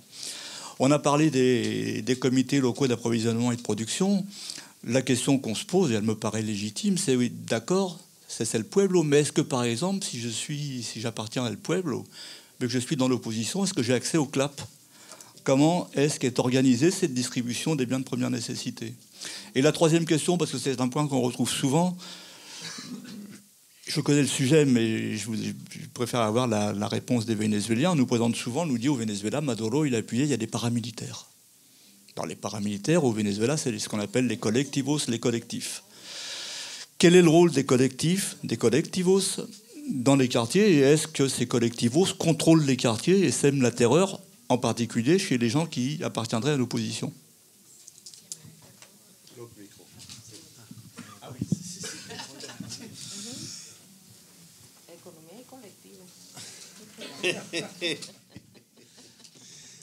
Bon, par rapport à l'économie, déjà, je pense qu'un exercice d'honnêteté journalistique, politique, c'est simplement de prendre en compte que depuis les États-Unis, Donald Trump et les différentes personnes qui parlent au nom du gouvernement américain, eux-mêmes ont annoncé, ont dit, ont répété, ont souligné qu'ils sont en train de prendre des sanctions économiques contre le Venezuela. Donc, c'est pas une construction qu'on essaie d'inventer, c'est une réalité. Et depuis qu'ils ont perdu l'essai violent, ils ont dit on va appuyer la pression sur l'économie. Nos objectifs, c'est de faire collapser l'économie vénézuélienne. C'est pas mes mots, c'est leurs mots. Bon, après, si on croit que Donald Trump ment sur ça, bon, c'est une autre question, mais il le dit, et il l'a dit il y a 2 jours. Non, et ça, c'est leur stratégie principale, nous faire collapser économiquement, qu'en même temps, la collapse économique a d'autres conséquences politiques, sociales, psychologiques, etc. Ils ont pris des sanctions concrètes. Faire un mécanisme pour empêcher que le Venezuela puisse payer ce qu'il doit payer au niveau international et puisse recevoir ce qu'on lui doit. Ça, c'est à travers la complicité des banques. Après, il y a une politique d'empêcher ceux qui ont des bonus de la dette, des bons de la dette aux États-Unis de pouvoir renégocier avec le Venezuela, des titres de la dette au Venezuela. Donc, ils essayent de pousser le Venezuela au défaut et à ne pas pouvoir payer sa dette. Et après, quand on voit par exemple ceux qui indiquent le risque pays, par exemple par rapport à la capacité qu'il a de payer ses compromis, chose qu'en Amérique latine on regarde toujours avec beaucoup d'intérêt, le Venezuela qui a payé tous ses compromis d'une façon très disciplinée est au plus haut niveau. Non, donc il n'y a pas de relation entre l'une chose et l'autre chose. Donc il y a de la part des États-Unis cette politique qui maintenant sont en train d'évaluer, évaluer de sanctionner aussi le pétrole vénézuélien et de ne pas en acheter. Donc leur politique, c'est de nous asphyxier économiquement. Et quand je dis nous, ce n'est pas seulement le gouvernement, c'est centralement la population vénézuélienne. C'est pour ça que c'est une stratégie criminelle où, pour briser une corrélation de force et en finir avec un processus politique, ils en appellent à essayer de nous chaotiser l'économie et nous faire avoir des énormes pénuries. Mais après, il y a un autre élément on va le relationner avec la question des paramilitaires, qui est la Colombie. Il y a plus de 2000 km de frontière avec la Colombie, qui est une frontière de type de jungle, rivière, etc., qui est de très difficile contrôle. Le gouvernement colombien a 2 politiques centrales pour attaquer le Venezuela. La première politique est de légaliser tout ce qui rentre clandestinement en Colombie et d'autoriser les stations de service à acheter légalement l'essence qui vient en contrebande depuis le Venezuela. C'est-à-dire, c'est légal pour une station de service de vendre de l'essence qui est rentrée de manière illégale. Il n'y a aucun contrôle à ce qui rentre. Donc tout ce qui va rentrer, ça peut être des médicaments, de la nourriture, de l'essence ou quoi que ce soit. La politique officielle du gouvernement, c'est de laisser ça rentrer.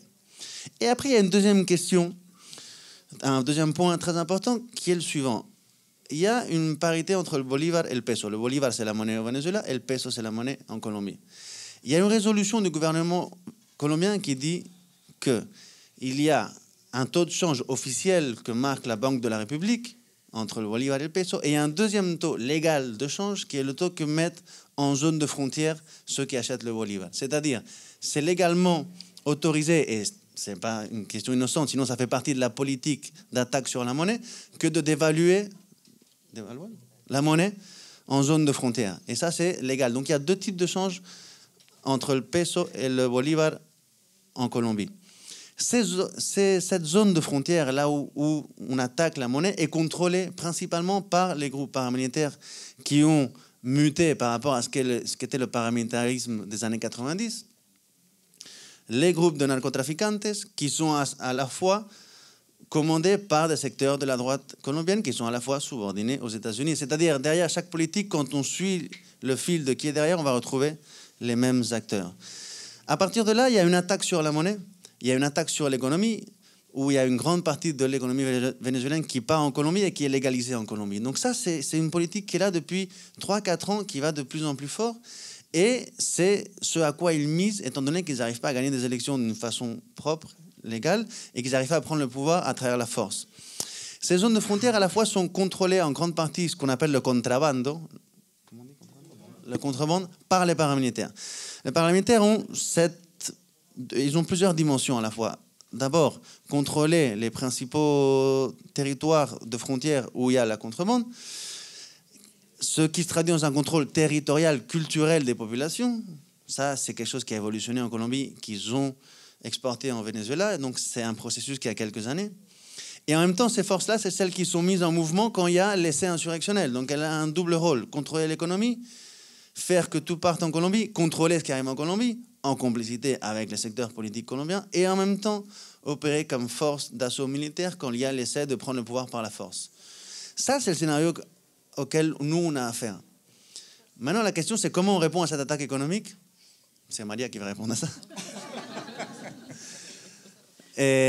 Non, parce qu'il y a un débat de qu'est-ce qu'on fait face à ça. Non, mais je dis toujours, c'est important de situer face à qui on est. Et il y a, par rapport à la violence, un jeu cynique de l'opposition qui est de déclencher de la violence et de nous attribuer la violence à nous. C'est ça la stratégie communicationnelle. C'est moi, j'ai des forces paramilitaires dans mes territoires, je déploie ces forces et je dis que c'est le chavisme qui fait un exercice de la violence. Le chavisme a une grande quantité de formes d'organisation. Il a les partis politiques, le PSUV, mais aussi d'autres partis politiques. Il a les conseils communaux, les communes, les CLAP. Il a des mouvements populaires, il a des colectivos. C'est des mouvements qui construisent du pouvoir territorial généralement. Ces mouvements ont plusieurs sortes de constructions et ont eu un appel qu'a fait le commandant Chávez il y a quelques années déjà à construire las milicias bolivarianas, qui est une forme d'organisation de la population qui fait partie légalement de la force armée. C'est-à-dire que ce n'est pas quelque chose qui est sous décision de chacun, qui est une forme d'intelligence de la population sur son territoire. C'est-à-dire, si nous, on a affaire à une forme de surveillance dans son territoire, si on a affaire à une forme de guerre irrégulière où on est face à des formations paramilitaires qui essayent de contrôler les territoires et faire des actions de force, il faut qu'on appelle à toute la capacité populaire pour pouvoir penser comment exercer cette résistance. Maintenant, le sens de la violence est toujours le même, et le chavisme fait un exercice d'intelligence et de ne pas répondre justement à cette violence, car l'objectif de la droite est de déclencher une sorte de guerre civile. Le chavisme fait un exercice de discipline politique, de résistance, de contrôle de son territoire parce qu'il a une organisation sur son territoire et de pouvoir faire face à cette monstruosité à laquelle on a affaire. Les États-Unis, la Colombie, les grands pouvoirs économiques, la banque, les paramilitaires. On est face à ça, évidemment, c'est pas si facile et il y a plusieurs formes d'y répondre. Mais je laisse jusque-là et Maria va répondre. Maria, yo soy en la oposición, yo tengo derecho a los CLAP, yo estoy vigilado, yo necesito un carnet de la patria. Fíjese, le voy a poner un ejemplo donde yo vivo. Yo vivo en el centro de Caracas, en una parroquia, municipio Libertador, en una parroquia que se llama La Candelaria. La Candelaria viven españoles, italianos, portugueses, sus hijos, sus hijas, venezolanos, sus nietos, sus nietas y venezolanos y venezolanas. En el edificio donde yo vivo, disculpe. Moi, je vais donner un exemple avec mon cas particulier. Disculpen la emoción. Je vis dans un quartier à Caracas qui s'appelle La Candelaria. Dans ce quartier, c'est un quartier historique de migration espagnole, italienne, portugaise, où il y a donc beaucoup de gens de ces nationalités, leurs enfants, leurs petits-enfants, mais aussi des Vénézuéliens. Et dans l'immeuble dans lequel j'habite, estamos organizados por consejos comunales. ¿Verdad? Nous sommes organisés sous forme de conseils communaux. En el edificio donde yo vivo hay 50 apartamentos. Dans mon immeuble, il y a 50 appartements, de los cuales 25 reciben su bolsa de comida a través del CLAP. et dont 25 reçoivent donc les CLAP. y los opositores más acérrimos del edificio reciben su bolsa de comida. Et même les membres de l'opposition les plus virulents de mon immeuble reçoivent leur clap. No hay ningún tipo de distinción, no hay discriminación, no hay nada. Il n'y a pas de distinction ni de discrimination. Más bien todo el mundo se alegra cuando llega no se habla de política mientras se reparte la caja. Todo el mundo en armonía, todo el mundo ayuda a bajar las cajas, todo el mundo las distribuye. O sea, entre vecinos no pasa nada. D'ailleurs, quand il y a la distribution des claps, on ne parle pas de politique, tout le monde est heureux, tout le monde reçoit les cartons, aide à les distribuer. Donc, entre voisins, ça se passe bien. Oui, on ne parle pas de politique. No se habla de política en ese momento. Le voy a poner otro ejemplo. El carnet de la patria, que es otra de las políticas. Alors, je vais vous donner un autre exemple, c'est le carnet de la patrie. El carnet de la patria es una herramienta como una política de Estado para tener un control de cuánta gente se beneficia de las misiones y de otros derechos que garantiza el Estado. Donc le carnet de la patrie, c'est un outil qui permet de mesurer en fait le nombre de personnes qui bénéficient des politiques publiques. Una política que ha sido atacada, que ha sido desprestigiada por la oposición. C'est un outil qui a été attaqué et critiqué par l'opposition. Pero un día me conseguí a mi mamá, que es opositora. Mais un jour, j'ai trouvé ma mère qui est de l'opposition. Alegre porque se sacó el carnet de la patria. Très contente parce qu'elle venait d'avoir son carnet de la patrie. Y más alegre cuando el presidente Maduro anunció el bono Niño Jesús, el bono del Día de Reyes, y a ella, por el carnet de la patria, le depositaron en su cuenta la plata. Et elle était d'autant plus contente que le président Maduro venait d'annoncer que les personnes qui avaient le carnet de la patrie allaient bénéficier d'une aide financière dont ma mère a eu... Ella no va a dejar de ser opositora. Elle sera toujours de l'opposition, ma mère. Y yo me alegro que tenga su carnet de la patria y que vea la eficacia de una política pública. Mais moi, je suis contente qu'elle ait le carnet de la patrie et qu'elle puisse voir l'efficacité d'une politique publique. Bien. Ouais. Alors, attendez, on va faire ça dans l'ordre. On va poser les questions. Vous allez avoir une seconde pour poser des questions. Mais comme c'est moi le chef, j'annonce que maintenant on va poser les questions. Donc, voilà la première question. Vous avez la parole. J'aimerais bien que vous expliquiez ici les problèmes de l'attaque à la monnaie vénézuélienne par le dollar today et le contrebande de la monnaie même dans le pays. On vend même la monnaie, les billets, on les vend parce que maintenant, je viens d'arriver de Venezuela, je suis arrivé le lundi. Donc, yo vengo de Venezuela y, por ejemplo, uno va a la banca, hay un chantaje de la banca que uno no puede sacar más en la calle, por ejemplo, los cajeros no pueden sacar más de 10,000 bolívares, ¿verdad? Alors, notre ami nous explique qu'il revient du Venezuela et qu'il n'y a pas moyen de trouver de l'argent au Venezuela, ni dans les distributeurs automatiques, ni nulle part. Hay un chantaje para hacer, digamos, por la inflación, causar la inflación en Venezuela, un ataque a la moneda que es para el dólar today, eso viene de los Estados Unidos directamente.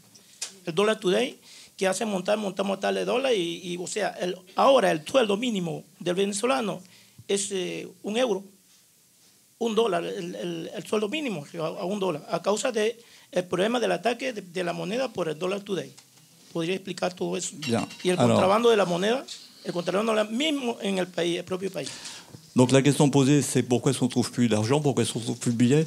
Et juste, je vais faire un tout petit point de précision. Par exemple, il y a de ça quelques mois, au Paraguay, un semi-remorque s'est renversé et on a trouvé dans le semi-remorque 40 tonnes de billets de banque vénézuéliens qui ne sont plus en circulation au Venezuela.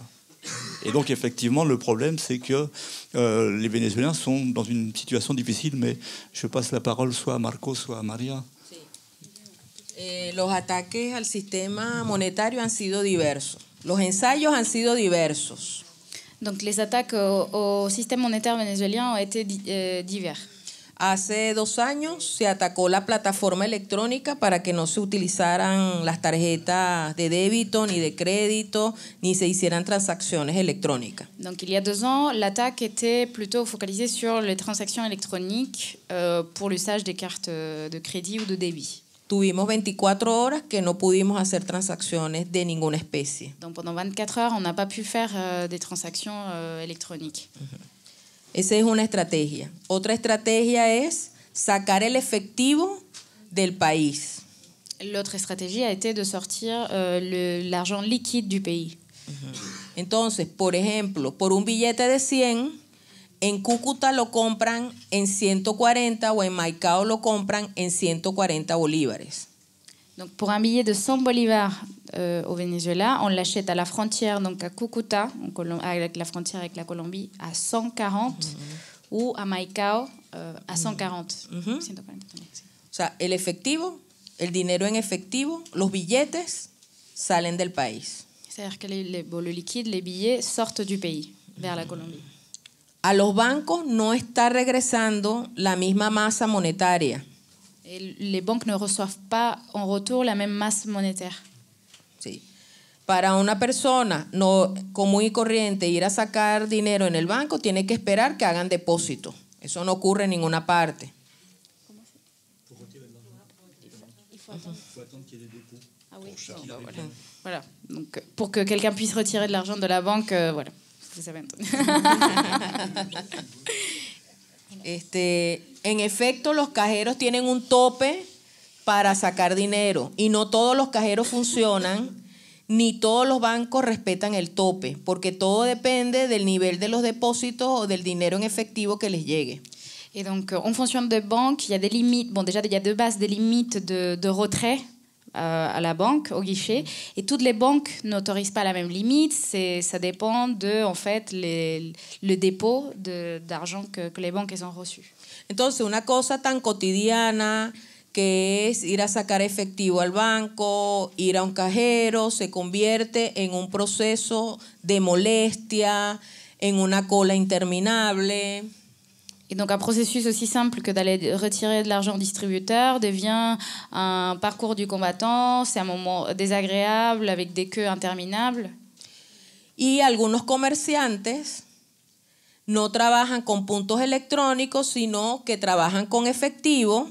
Y entonces, voy a poner este ejemplo, un pan que vale 100 bolívares, en efectivo vale 50 para recibir el dinero en efectivo. Et certains commerçants n'utilisent même pas de machine, par exemple pour la carte bleue, ils travaillent qu'avec l'argent en liquide. Donc par exemple, un pain qui coûte 100 bolivars, le commerçant va demander le prix de 50 en liquide. O sea, para que ustedes vean cómo van los niveles de inflación, el pan debe valer 50 bolívares en cualquiera de las formas de pago, ¿verdad? Pero ¿por qué él lo coloca más barato si es en efectivo? Porque después él vende el efectivo. Et donc, il facture la moitié du prix, alors qu'il devrait coûter le même prix partout, parce que par la suite, il revend ces billets qu'on ne trouve nulle part, quoi. Entonces yo le digo a él, necesito efectivo, a ese comerciante. Y le digo, dame 100 bolívares. Y me dice, bueno, te va a costar 150 bolívares. Me quita la mitad. Tengo que sacar 150, 50 se lo queda a él y 100 me lo da a mí. Et donc, certains commerçants se prêtent à faire un peu la banque avec des intérêts. Donc, quelqu'un peut s'adresser à un commerçant pour lui demander de l'argent en liquide. Et donc, le commerçant lui vend l'argent en prenant une commission. Donc, la personne demande 100 bolivars et le commerçant lui vend au prix de 150. Porque esas estrategias están hechas para ir destruyendo el proceso que ha hecho el gobierno de proteger el salario, de blindar el salario, de poder garantizar el poder adquisitivo. Et ces stratégies visent en fait à s'attaquer aux efforts qui fait le gouvernement pour sauvegarder le salaire et pour préserver le pouvoir d'achat. El presidente Maduro, presidente que se asume obrero, hace un promedio de 4 aumentos salariales anuales. Le président Maduro, qui est un président qui se revendique être un président ouvrier, fait à peu près 4 augmentations de salaire par an. Y nos alegramos de que eso sea así. Pero paralelo a eso le entra a uno un miedo porque aumenta el precio de los productos, se desaparecen, hay especulación, hay acaparamiento, o sea, hay una serie de cosas que ocurren en la economía que van en contra de tu capacidad económica, tu poder adquisitivo. Et on se réjouit de ces augmentations de salaire, mais souvent on a très peur aussi parce qu'on sait que cette augmentation est suivie d'une augmentation de prix des produits et la disparition, enfin l'accaparement ou les pénuries de certains produits, etc. Y todas estas cosas se discuten en todos los niveles de la organización popular y territorial. Et toutes ces choses dont je vous parle sont débattues à tous les niveaux d'organisation populaire. Sí. Lo más delicado es que estas situaciones de estrategias económicas para el pueblo, igual es para el pueblo opositor, igual es para el pueblo chavista. Et le problème, c'est que ces stratégies de déstabilisation affectent au même titre le peuple de l'opposition et le peuple chaviste. Y me imagino yo, por ejemplo, siguiendo con el ejemplo de mi mamá, que ella prefiere que le aumenten el salario y seguir en el chavismo, aunque ella sea opositora. Et je reste avec l'exemple de ma mère. Je pense qu'elle préfère qu'on lui augmente le salaire et continuer à être dans l'opposition, mais qu'on lui augmente le salaire et que le chavisme continue. Sí, porque también hay que decir, mi mamá está jubilada, pero a ella los aumentos de salario general también se le hacen a los jubilados y jubiladas. Ah oui, parce que ma mère, elle est à la retraite et il faut dire que l'augmentation des salaires s'applique également pour les retraites. Sí, sí. Sí, ok, está bien. Corto. Sí, muy corto. Bueno, el tema de Dollar Today, un poco por la inquietud del compañero, es un portal de internet que hace unos cambios según el dólar Cúcuta, declarado un poco lo que explicó Marcos. En Colombia hay 2 tipos de cambio, un dólar en Bogotá, un tipo de cambio del dólar en Bogotá y un tipo de cambio en la frontera con Venezuela, específicamente en Cúcuta.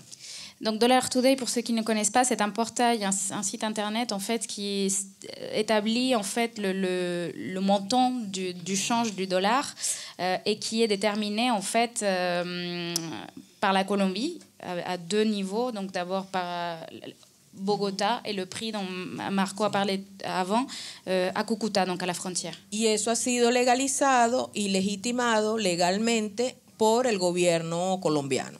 Et donc ce site, cette plateforme a été légitimée par le gouvernement colombien.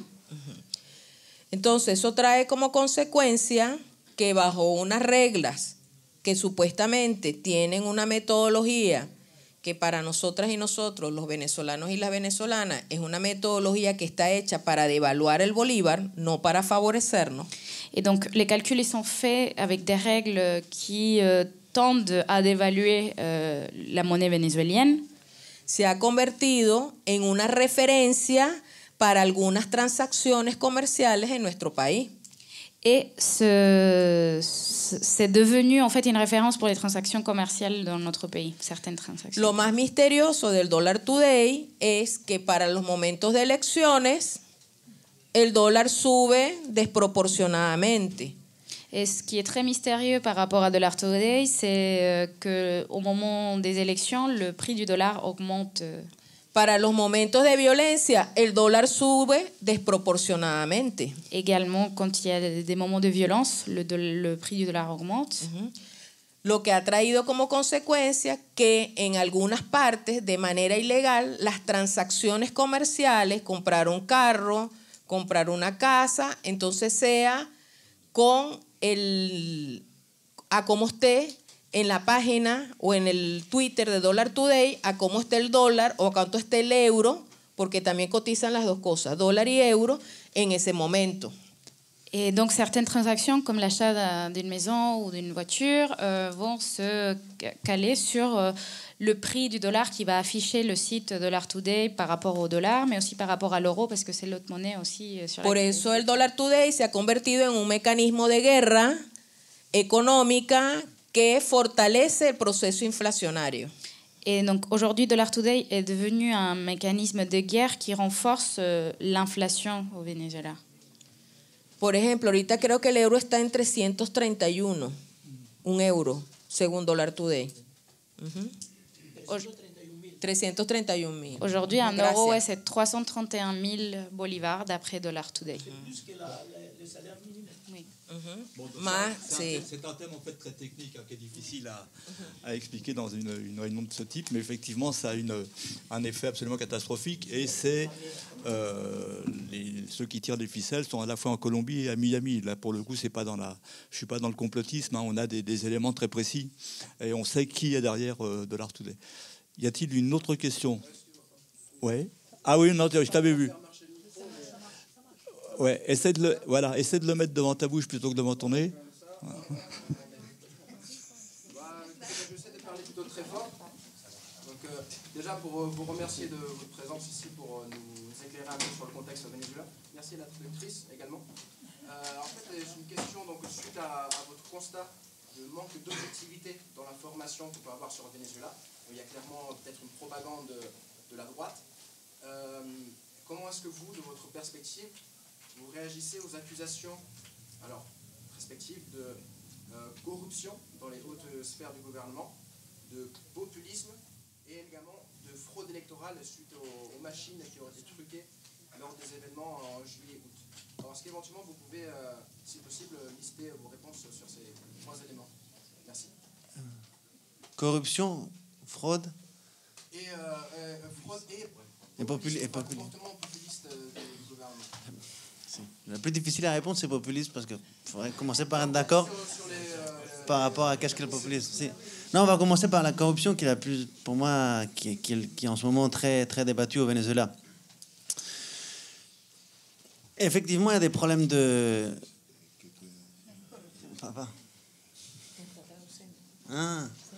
Effectivement, il y a un problème de corruption au Venezuela, et c'est un problème... Non, je vais commencer par...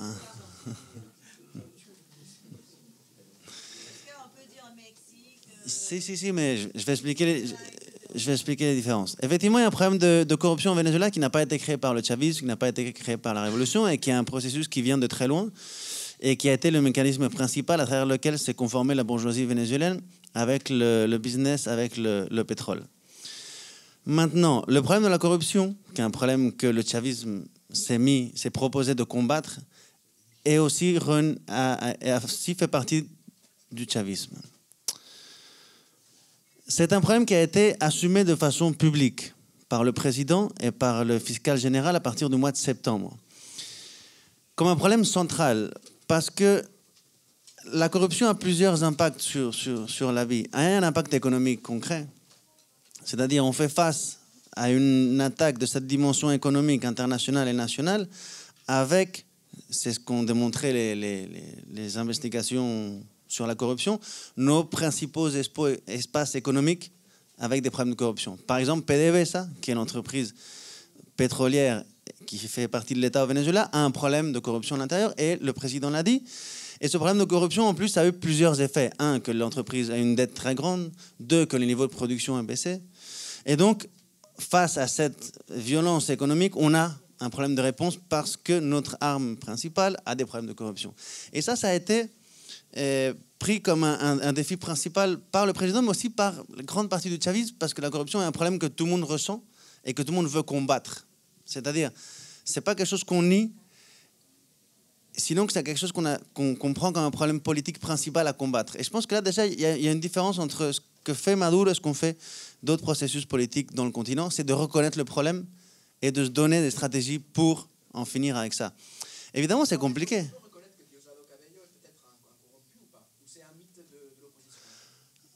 L'opposition a plusieurs mythes. Elle a créé des personnages.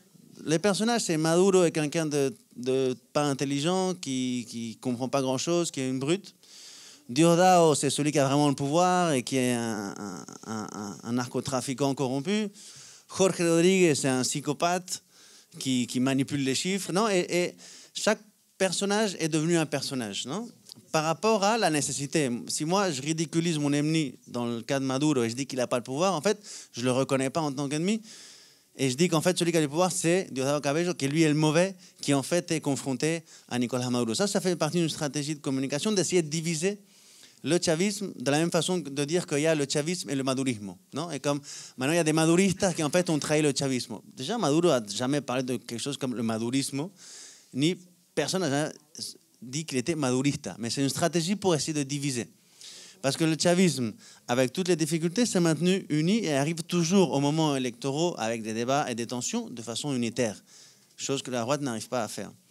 Donc la corruption est un problème qui est là et qui est là au haut niveau. Et je pense que quand on voit les derniers cas, par exemple, ont été détenus les 2 ex-ministres de pétrole et les 2 ex-présidents de PDVSA, l'industrie pétrolière, on se voit qu'effectivement c'est arrivé à un haut niveau et qu'il y a une volonté politique, judiciaire d'attaquer ce problème. Et je pense que là, il y a une question politique et à la fois subjective. C'est-à-dire, on a un problème, on le reconnaît, on l'attaque.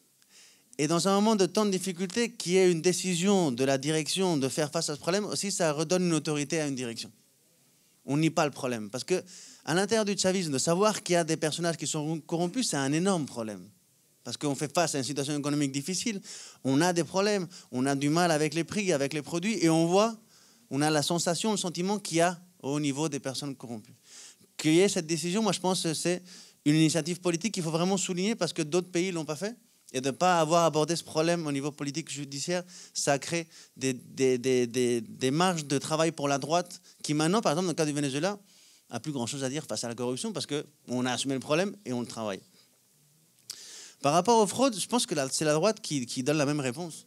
Par exemple, le 30 juillet, c'était assez drôle, pathétique et tragique parce qu'on avait beaucoup de morts derrière nous. Mais bon, évidemment, face à l'élection de la Constituante, ils ont dit qu'il y avait eu une fraude. Et il y a effectivement cette entreprise qui a dit 2 jours après, il y a une fraude. Mais 1 heure après que l'entreprise dit qu'il y a une fraude, il y a Ramos Ayoub, qui est le principal dirigeant de l'opposition, qui dit moi, je vais me présenter aux élections. Donc, ils n'arrivent même pas à se mettre d'accord pour voir s'il y a une fraude ou s'il n'y a pas une fraude. Et après, ce qui est assez classique dans leur scénario, c'est que ceux qui gagnent, ils disent qu'il n'y a pas de fraude, et ceux qui perdent, ils disent qu'il y a une fraude.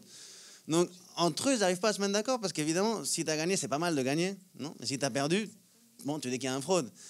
Mais celui qui a gagné, qui est à côté de toi, il dit mais moi j'ai gagné, on va quand même reconnaître le truc. Et l'autre il dit non mais moi j'ai perdu, on va dire qu'il y a une fraude.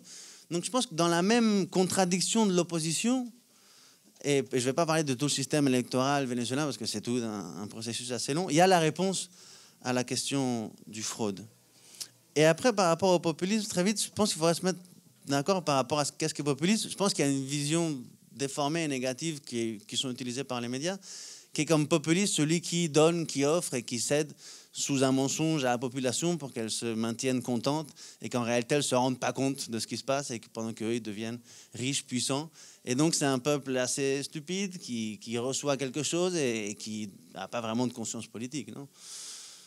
Parce que c'est un peu ça, généralement, quand on parle de populisme, non? C'est quelqu'un qui dit au peuple ce qu'il veut entendre, non? Bon, il va voir qu'est-ce qu'on doit dire au peuple. Mais en tout cas, par rapport à, je pense que tout ce qu'on a dit avant, de l'expérience populaire, de la construction de conseils communaux, de communes, de participation, de résolution collective des problèmes, d'exercice de vote à des moments critiques où on arrive à gagner. Pourquoi les gens ils sortent voter en plein milieu d'une crise économique ou une crise de violence? Pourquoi il y a cette conscience politique? Parce que le gouvernement leur dit d'aller voter. Effectivement, il y a des problèmes pour avoir les principaux produits, pour avoir des antibiotiques, pour avoir des médicaments. Donc comment t'expliques que les gens votent et votent en faveur du chavisme si en fait c'est un processus populiste ou c'est un gouvernement qui dit aux gens ce qu'ils veulent entendre et pour en fait les tromper? Donc je pense que dans le fond, il y a dans cette idée déjà une mauvaise conception de qu'est-ce que le populisme. Moi, en théorie, je ne suis pas en désaccord avec le populisme si on parle d'autre chose. Et je pense que le processus du Venezuela a effectivement une tendance à essayer de construire un processus révolutionnaire où les personnes ne soient pas passives et réceptives des politiques de l'État seulement et qu'elles soient partie principale de la construction de ça. Et en même temps, effectivement, il y a des tendances à l'intérieur qui ont plutôt une vision de, bon, ça marche d'une façon verticale et que le peuple reçoive et qu'il soit content. Non? Et ça fait partie du débat à l'intérieur, moi, je pense. Et je pense que c'est un débat qu'on a depuis longtemps et je pense que c'est différentes tendances, différentes visions de voir la construction politique et qui, moi, ne me fait pas peur, me préoccupe pas. Mais à la rigueur, comme moi, je regarde ma conception de populiste, ça ne me fait pas de mal qu'on me dise populiste. Oui, si le médiateur me le permet, je vais faire un petit ajout. Par rapport à la question sur la fraude. Ce à quoi vous faites référence, parce que c'est peut-être pas clair pour tout le monde, c'est qu'au moment de l'élection de l'Assemblée nationale constituante, le directeur au Venezuela de la firme qui, depuis 2007, s'occupe de la machinerie électorale, Smartmatic, a déclaré qu'il y avait eu une différence d'1 million de voix avec le vote réel.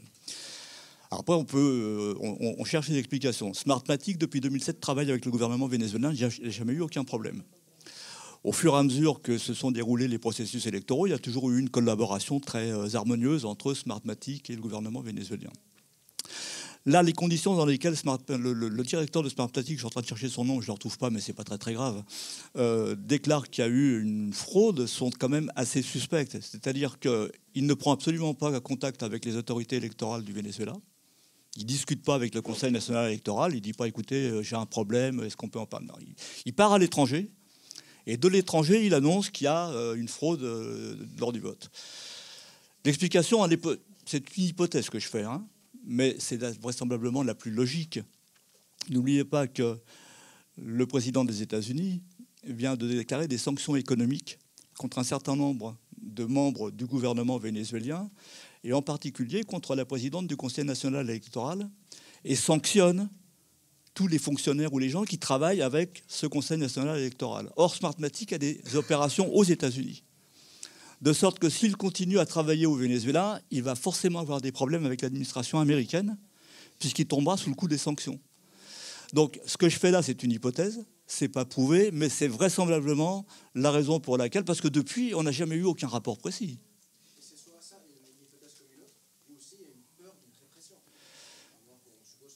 Non, on voit mal, enfin excusez-moi, là je me substitue aux deux invités, mais on voit mal le gouvernement de Maduro réprimer le directeur de Smartmatic. Vous imaginez le scandale international?